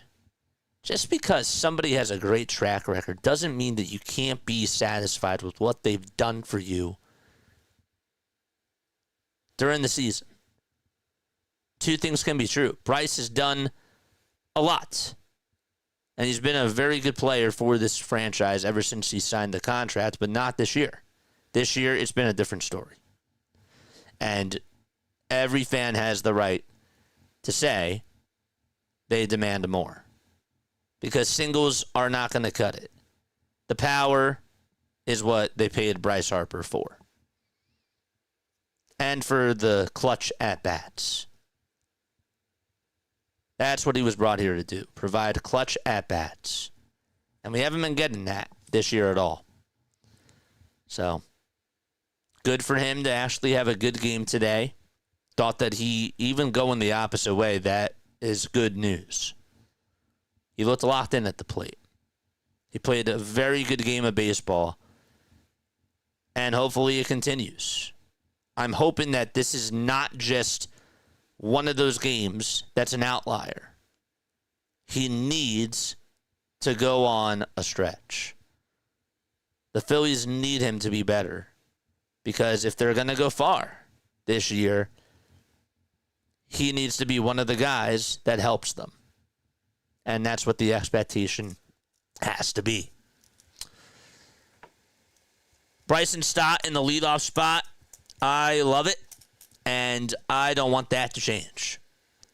Bryson Stott's found a home, folks. Bryson Stott has been a very good leadoff hitter. People have been banging the drum for a couple of years, saying that Bryson Stott needs to be batting in the leadoff spot. And I've defended the whole Kyle Schwarber thing. Because Kyle was taking pitches, especially last year. He was getting on base with walks. And he was hitting home runs. And when you're not getting other people on base, you want Kyle Schwarber to get the most at-bats. Because you want to get him. You want to be able to put up runs on the board. And if nobody else is getting on, if other people are struggling, you need your best hitter, in that case, in the leadoff spot. Now, this year, it's been a little bit different because it's been inconsistent with the lineup. The lineup hasn't really been providing you runs every single night on a consistent basis. But Bryson Stott, ever since he has come on into the leadoff spot, and the numbers will back it up, I don't have them in front of me, but Bryson Stott has been really strong as the leadoff hitter.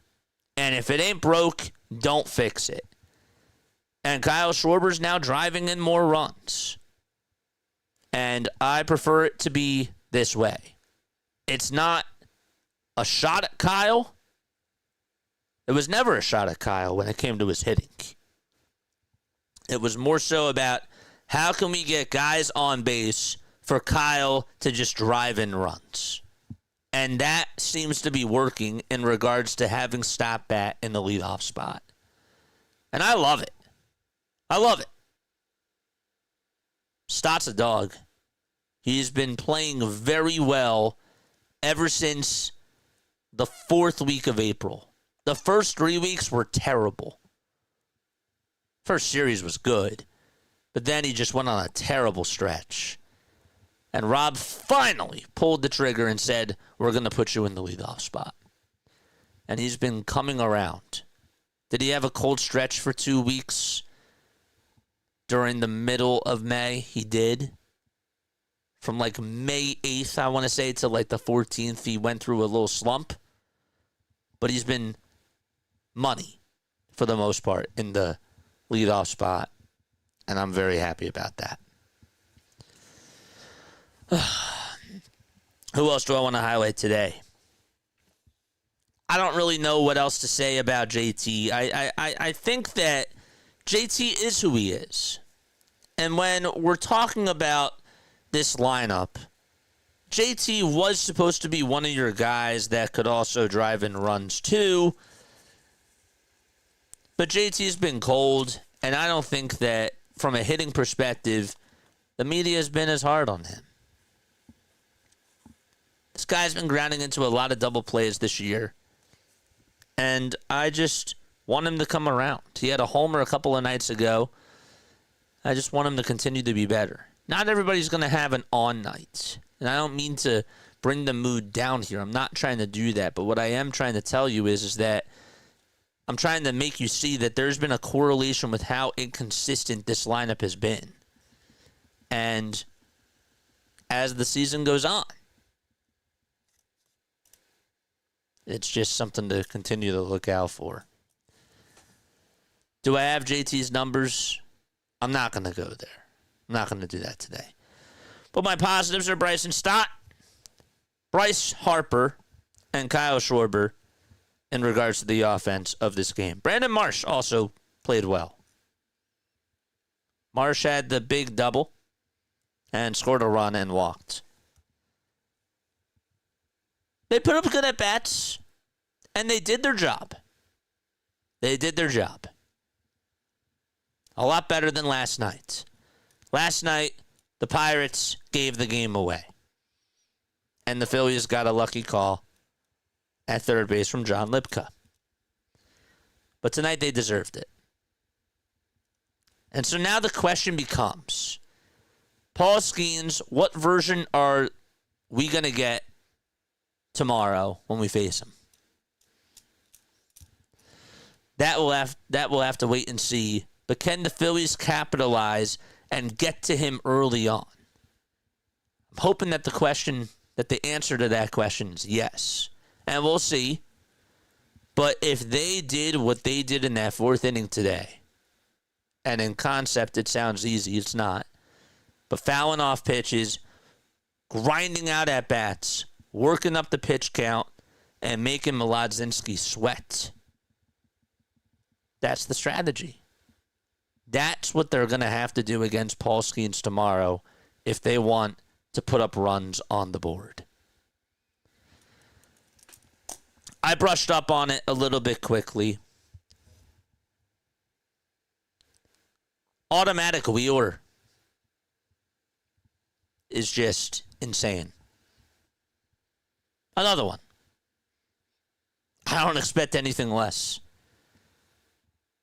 Is that bad? Should I be really happy that he pitched this well, or am I just feel like that's the expectation now. We're starting to take it for granted.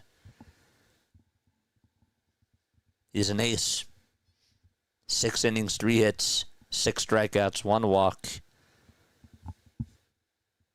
I trust him every single time he's out there on the hill. Every single time. There is no doubt in my mind when he's out there and he's pitching. There's no fears. None. He's the most reliable pitcher the Phillies have had. And he's been so dominant. Love it. Another great quality start from Wheeler. That's now 6 starts in a row where he's gotten a quality start. And he got run support today. That's great. That's awesome. Let's get into the bullpen. Let's talk about that. The 9th inning was bad. Tanner Banks threw a terrible pitch. And I mean a terrible pitch. To Brian Reynolds. It was a bad pitch. Right down the middle. Fastball. Gone. Carlos Hernandez. 1-2-3 inning. Matt Strahm. I didn't like how he was pitching in the 7th. Figured that they were going to use him tonight because he hasn't pitched in a couple of days. But I didn't think that ideally tonight was the night to use him. That's just me. I would rather have Matt Strahm available tomorrow. Now, if the game was closer, and if it was just 2-0 or 1-0, sure, bring him on in. But the fact that A, he came in for the 7th inning, and B, that he was used tonight, I just didn't think it was necessary. But he pitched well. Overall, a B from me. And that's good. That's good. That's good, because I've been harsh on them. And rightfully so. The expectations for this team are to make a deep playoff run. That's the bar. And so, with great power comes great responsibility, as they say in Spider-Man. And tonight it was sufficient, it was efficient, and they did enough. Let me know what your thoughts are. Again, 610-314-0844. How do you feel after this Phillies win? After another series win? This is now, they've won 11 series this year? Is that correct? I saw a stat before, and I forget what it was. I'm sure that I'll find it. I'm sure that it'll come up. Phillies win, great series win. Phillies take the series. 6 shutout innings from Wheeler, 3 RBI from Stott. Zach Wheeler looks like he's on a mission. Phillies improved to an NL best 10-4-1 in 15 series. So they've won 10 series in a row. Good. And again, you have the Rockies. You should be able to take all 4 of those games. Now's the time to go on a run. And tomorrow we'll see how they do against Paul Skeens. Again, 610-314-0844 is the phone number for you guys to call into the show. We're going to also read some messages as well. And Larry, hopefully you're doing okay. What else do we have? I'm just glad I made JJ laugh a couple of times today. Well, we love you, man. I'm going to turn on the hockey games to Steve. Oh, go enjoy. Yes. It's a results business. If you don't call JJ, maybe call 333-STEP and pretend you're calling him into work. King Bowmer. I love your stream, dude. You're an awesome Phillies fan. Much love to you. Your channel should be way bigger, dog. I appreciate you, and that means a lot coming from you. Much love and mad respect. Jim says Wheels may or may not make the Hall of Fame, but he's that caliber, and we're lucky to have had him at this level for this long. He's a workhorse. I said it yesterday. This guy is already going into the Phillies Wall of Fame. If he retired,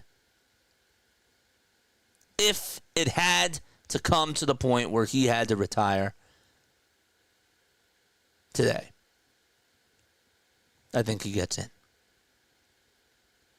He's been that special. And I also said this yesterday. You think about all the injuries that he dealt with in New York. I was so skeptical when the Phillies made the signing because I thought this is another guy who is injury prone. I don't know how long he's going to last. If you were to tell me that he would be pitching at this level during his whole tenure here, he doesn't really have bad outings. I remember a couple against the Yankees, but it's phenomenal stuff. You can't say anything bad about Zach Wheeler. That is one of the signings where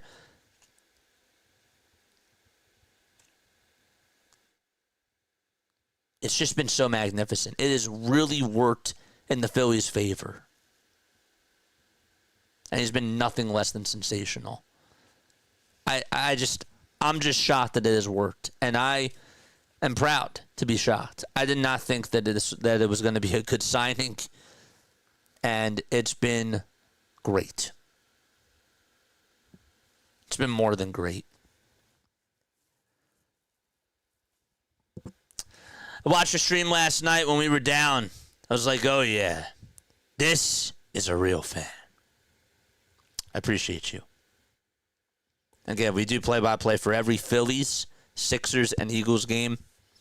And I do it traditional play-by-play, but obviously we get you guys involved. You guys are characters that are a part of a story. And I like to shine light on you guys while still giving you a traditional play-by-play. And we show our fandom, too. Can't help it. We'll have some runs on the field.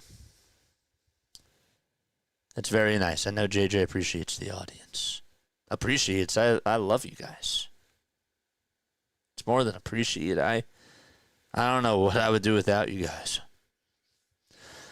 Watch every Phillies game just about before I actually tune into the game, and I'm definitely going to start sharing your channel on my socials. Thank you. Thank you, King. It means a lot coming from you. Phillies were satisfactory today. Yes. All right. You won the series. Good. If they beat Paul Skins tomorrow, that's a good win. And you get the sweep? That'd be great. But right now, just giving this game the focus. And again, you gave Zach Wheeler run support. That was on my checklist. Zach Wheeler was Zach Wheeler. There was no doubt about it. I already checked it off before the game started. Shame on me, because I'm just that greedy. I expected it. But yeah, good stuff. The only thing I got wrong today was Bryce Harper did not go 3 for 4. Bryce Harper did, however, get on base 3 times. And he did go 2 for 3. I also did say that he was going to hit a homer. And that did not happen. So I was wrong about that. They played small ball. They did. They played small ball. And I give them credit for that too. Yesterday, did they play small ball? They did. But it was more so, is it small ball when these Pirates pitchers are walking you on 4 or 5 or 6 pitches and it's just walk after walk after walk and hit by pitch?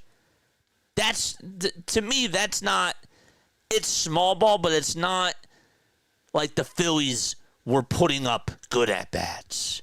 And then it turned on into, small ball from a consistent standpoint. Like they didn't produce those runs themselves. The Pirates gave up those runs. That's like, maybe this is a bad scenario here, but that's like when a quarterback, when the defense of a football team is not playing good defense at all and the quarterback just makes the wrong decision and just throws it right into the breadbasket of a defensive back. And they just take it all the way to the house. Or that was just the wrong pass. There was no pass rush coming up to the quarterback. The quarterback wasn't getting out of the pocket, just stayed in the pocket, had a one-read mind, and just threw it to somebody, and it was just a bad play, and it turned into a pick six. That's what the Pirates were doing last night.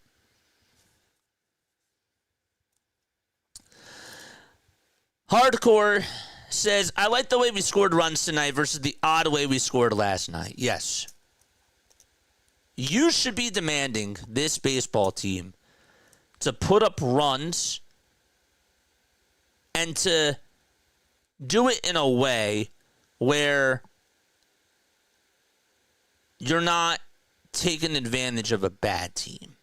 Like, if you're relying on a team to be bad, and that's how you win, like what they did against the Nationals, they didn't take that. They didn't take those games. They didn't take last night's game. They got so many opportunities. Tonight, they took the game. They took it by the horn, the bull by the horn, and they said, yeah, Pittsburgh is a bad team, but this is why. We're going to make you. We're going to capitalize on your mistakes.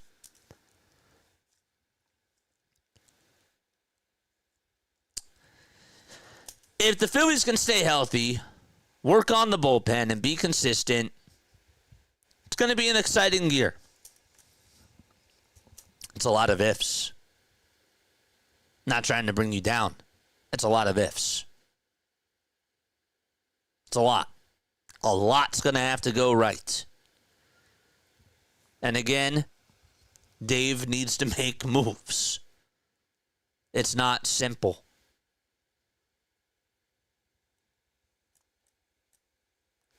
Everything has to go their way. And while Dave did say that last year, and I don't want to go back to this, I don't need to hear that from my GM or my president of baseball operations. I need him to put the Phillies in a position to succeed. But a lot's going to have to go their way. But you're right. They got to work on the bullpen. They got to show more consistency. And they got to stay healthy. Health this year hasn't really been an issue. Knock on wood. I mean, Ranger wasn't healthy, and Sanchez, and now Nola. But I'm saying in regards to the hitting, health actually has not been an issue, luckily.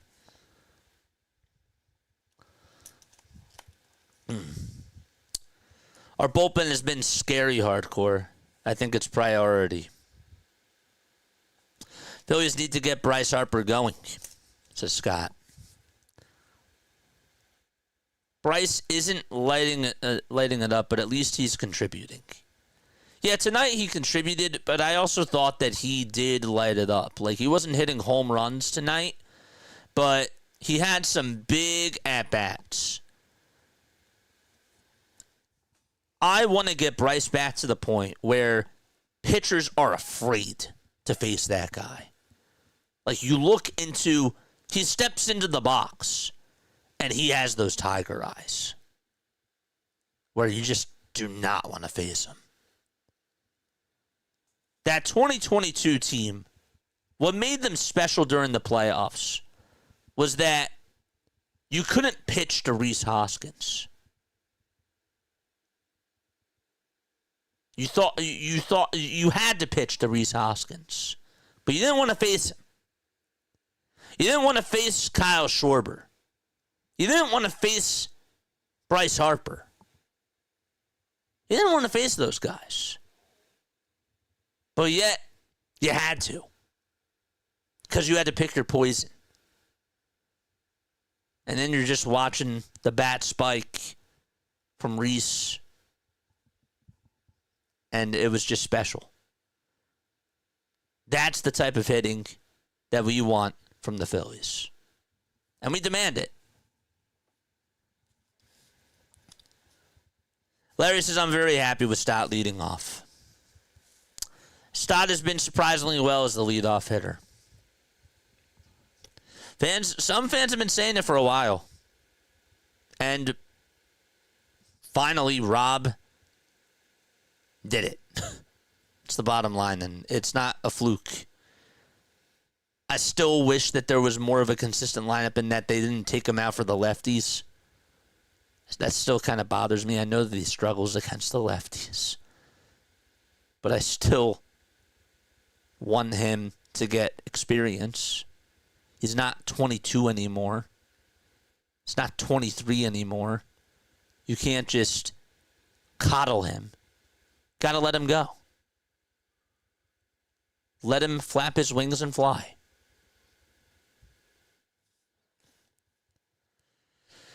Turner's hitting with power and isn't clutch, but he's getting on base and hitting average behind Stott. I'll take it so far, says Larry. I need more. Is he giving me more? Yes. We didn't just pay for a guy to get singles. The singles were starting to turn into doubles. And now I see that he's trying to swing for power. Again, the one-handed swings, he's trying to do that more often. And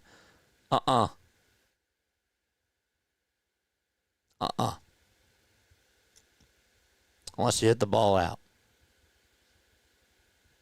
And maybe it will, but we need you to get on. Got to find a way. There's no excuse. I get what you're saying. I do. He is getting on base, and that's better. But he hasn't lived up to the expectations. And I'm still not letting him off the hook with that.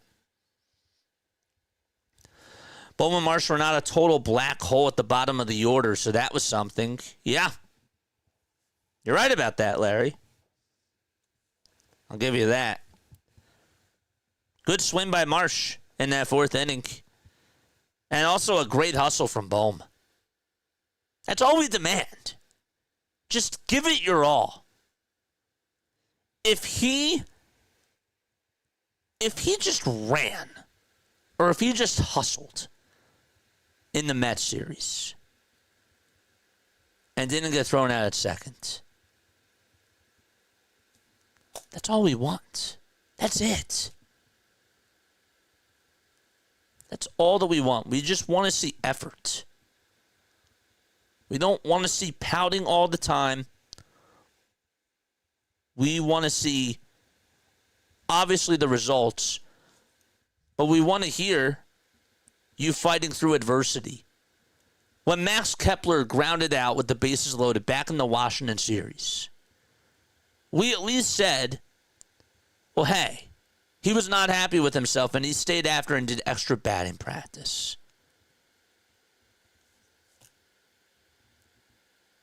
He was working on it. And I'm not saying that Max Kepler's been great, but, again, it does show that he tries. That's what we want. Give it your all with heart.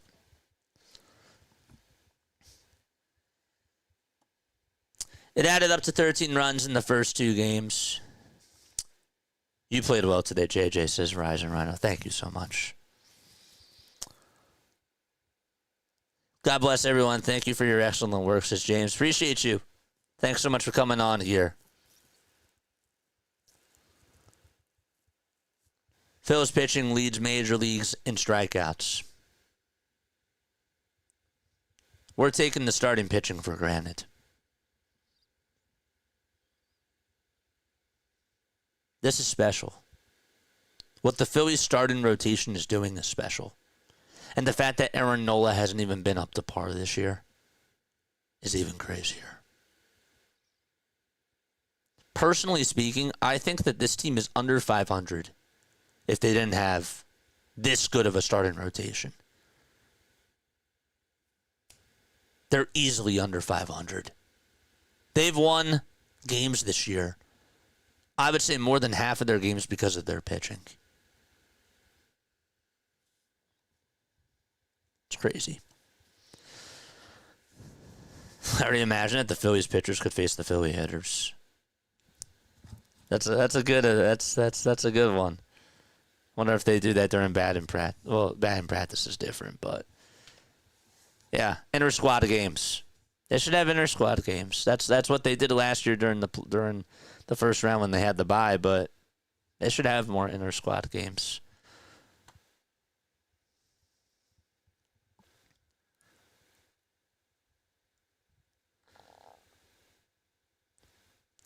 Pitching good, but not great. Offense is producing enough. Do we build from here or go cold again? And again, if you guys want to call in, 610-314-0844. That is how you get a hold of me. Matt Strom looks sharp tonight. Here's something that Ty Dalbert said. Let's listen to this. Strom looks sharp tonight.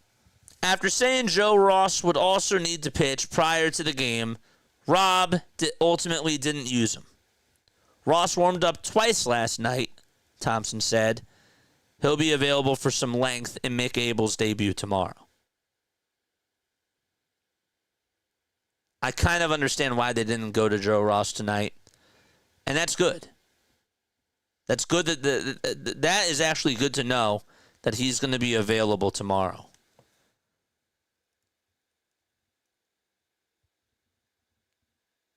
I understand that they have to go to him because now Walker's going to pitch Wednesday. So I get the timelines. But that kind of makes sense. It does. Do we build on here or go cold again? if they have a poor performance offensively tomorrow, is it fair? And I guess we have to see what the results are. But is it fair to give them a little bit of wiggle room because it's Paul Skeens? I would say no. But you guys can judge it however you want to. But I'm just wondering because, again, Paul Skeens is a very good pitcher. He's not just Carmen Mlodzinski. Or he's not like Mike Pelfrey. You guys remember him? He isn't just your standard pitcher that could just eat up innings. He's not Taijuan Walker. Pitching is effective enough, especially the starting pitching. They've been great. Signing Wheeler was high risk, high reward. It's been all rewards, says Larry. Wheeler reminds me of Halladay. Eagle Otto, I'll be honest, he does. Ranger reminds me of Cliff Lee.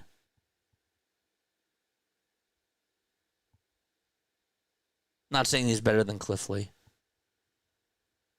And he reminds me of Roy Halladay, Zach Wheeler.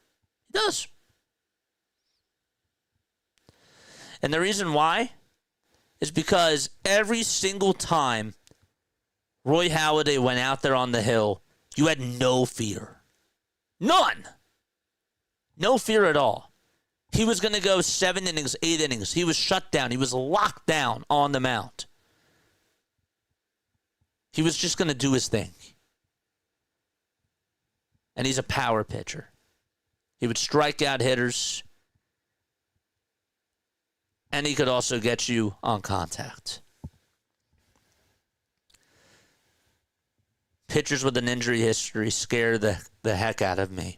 That's why I was really scared. And again, rightfully so. But again, good stuff. 610-314-0844. That's the phone number. That's how you call in into the show. If you guys want to call in, you can. You definitely can. Beating Skeens to get to sweep would be serious momentum. Yeah. Absolutely. Don't forget, you said that Wheeler would go 7 or 8. I did. I'm going to eat a shoe. Ugh. Shoe. Nummy. I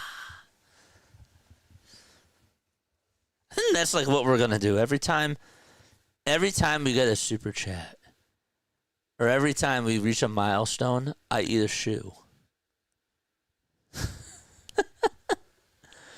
Tomorrow could go either way, says Eagle Otto. I've seen this roster beat up on good pitching, but they can go cold versus anyone. Yet, you know, they're a virus. Okay? They are. It's either a bad virus. I don't even know if there's such a thing as a good virus, but yeah. It can go either way. It's weird. Starting a newbie versus Skeens seems like they're planning to lose. It's interesting how you look at it that way, because you're not wrong. The way that I look at it, though, and maybe it's different if we're down 0-2 against the Pirates in the series. You're coming in for Aaron Nola. We're calling you up to the big leagues. It's your time to shine. You've had a very good year in AAA. And Rob probably is saying, guess what? We think that you're ready. So go out there and go dominate. And I think it would be different if he was facing a lineup like the Dodgers. You know, like it's the Pirates. I understand that on the other side of the rubber is one of the best pitchers in baseball. And that's a bar. But it's not like he's facing Francisco Lindor, Pete Alonso, Juan Soto, and the Mets. That's different. You know? So the way that I look at it is it's a confidence booster. But again, I understand where you're coming from too. I just hope that you see my side as well.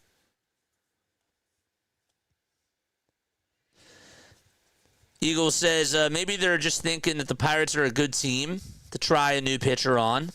That fact in lined up with schemes may have not been thought about. And that's true. That's true too. Yes. Absolutely. I felt since the start that they're an 85-win team, says Larry. Second or third play. No playoffs. So far, they're exceeding my expectations. I can't say that they're exceeding my expectations or not. And it sounds flawed. They're right where I thought that they were going to be. I expected this type of a start where they pull you in, or they try to with their pitching, but the record doesn't indicate what we see on a night-to-night basis. I've came in more with a critical eye, but knowing that this team was going to be, at this point, 10 games over 500 or about that. Really, I expected 15. But when I was penciling in the wins and losses, I think I had them at that to start off the year. I can go back to the tape, but I'm not surprised.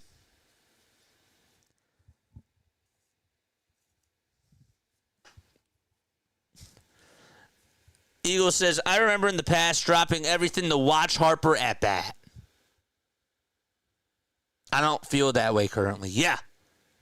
Remember when Bryce Harper was must-watch TV? It's like every time Joel Embiid put on the uniform, you had to watch him. You couldn't do anything except just stare at your screen and just watch the man play basketball. Same thing with Bryce. Every at-bat, bottom of the ninth inning, Bryce Harper's up with runners at first and second base. There's nobody that you wanted to come up to the plate except for that guy. Even if it was the bottom of the fourth and they were down 5-0, you still had to watch that Bryce Harper at-bat because he was just, again, box office. And hasn't been that this year. Money time Bryce. Didn't matter what you were doing. If you could be in the kitchen with mom and dad, and all of a sudden Bryce is up. Uh-oh. No, I got to go to the couch, Mom. I got to go watch this guy. Jason, take the dog out. 1 second. 1 second.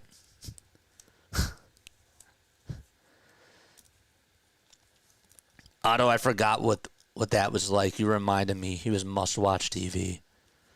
Steve says, I've been happy about Stott getting on base. Yeah. Yeah. I was harsh on him, too, the first 3 weeks. And rightfully so. And now, not only have the Phillies put him in a better position to succeed, but he's also playing his game of baseball. He's not a first pitch type of a guy where he's just going to knock one out of the park. He has to grind out at bats. He needs to see pitches. He has to get into the groove. He's not one of those guys. I think I'm more post than JJ. Positive than JJ. What's the world coming to? It's weird. It's weird, Larry. It's odd. I just realized Kepler did not get the hits. He was the only one that didn't get a hit today. But he got on with a walk, so I guess we'll take it. Maybe Kepler should be batting 8th. What would you do? Slide Bohm up? And just go righty, righty, righty? And then put the 2 lefties at the bottom? Maybe. Steve says, I'm too drunk to call. I'd call, but I'm too drunk to take this chicken. When's the last time Ross pitched? Joe Ross has not pitched in like 4 days. It's been a while. I think the last time he pitched was the doubleheader. The doubleheader feels like it was a week ago. So what was that? Wednesday? Or was that Thursday? I think Thursday was the doubleheader. Should I double check? Now I'm kind of curious. When was the doubleheader? I could just look on my calendar. I could. This was game 1. It was not game 1 of the doubleheader. Was it game 2? Sorry, it's taking me this long. I have to know. He didn't pitch in the doubleheader. What? When was the last time Joe Ross pitched? It's weird. Let's just go to stats. No, not MLB stats. Somebody probably posted it in chat by now. I didn't see it. But it's okay. I'll get there. Here it is. Okay. Last time Joe Ross pitched was May 10th. It's been a week. 1 week since Joe Ross pitched. 1 week. Not even joking. May 10th. Crazy. Otto was dead on with that. They were the only 2 pitchers that I expected to throw up shutouts every time that they pitched. It's a great feeling when you know your guy is going to shut him down. Yeah. We were talked about it a couple weeks ago, and we were arguing, well, is Zach Wheeler one of the best pitchers that the Phillies have had? And, you know, I don't want to go back to having that conversation, but what I will tell you is this. He is so reliable, and I have no fear every time he pitches. I don't get scared. I don't have question marks. If he has 1 bad outing or 2 bad outings, I'd be like, okay, like something's going on, but I still expect him to bounce back. Someone cut that clip of him eating that shoe. That's JJ the science guy eating that shoe. It's insane. Robert says it ain't 1-7, 6.61 ERA NOLA. No. But it's also not 2024 Taiwan Walker either, is it? So, it's weird. But it's great. All right. I think that I caught up a chat, and I think that we did good. It was a good combo tonight. Carlton was that guy every single start for literally years, including World Series winning game. Yes. Yes. Yes. But bottom line, Zach Wheeler has been incredible. And I am still shocked about it. And I'm very happy. All right.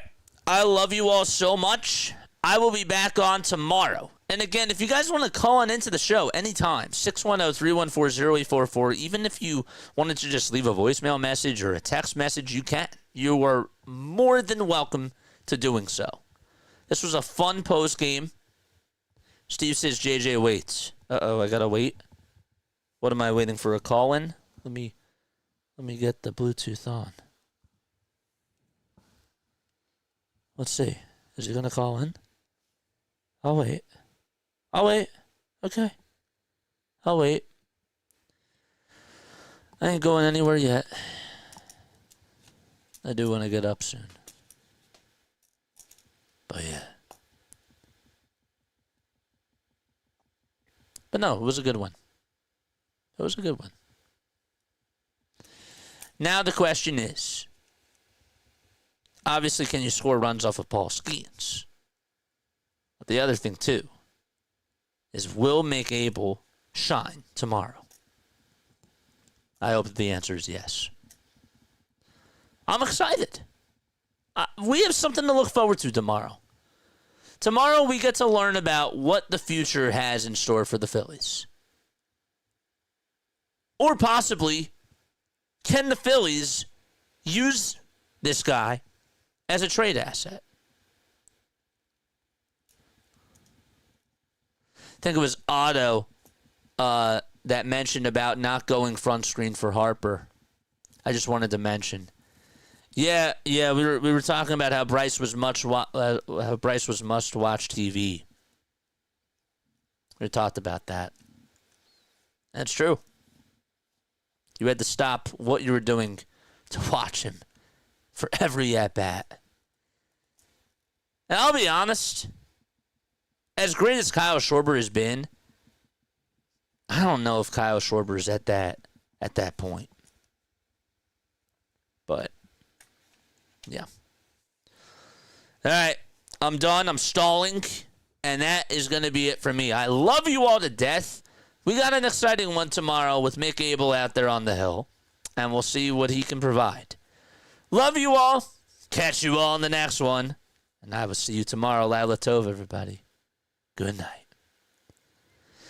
We're gonna say this one last thing. First thing that came to my mind was a few years ago when the Phillies were playing to the Padres in the playoffs. They were down 5-0.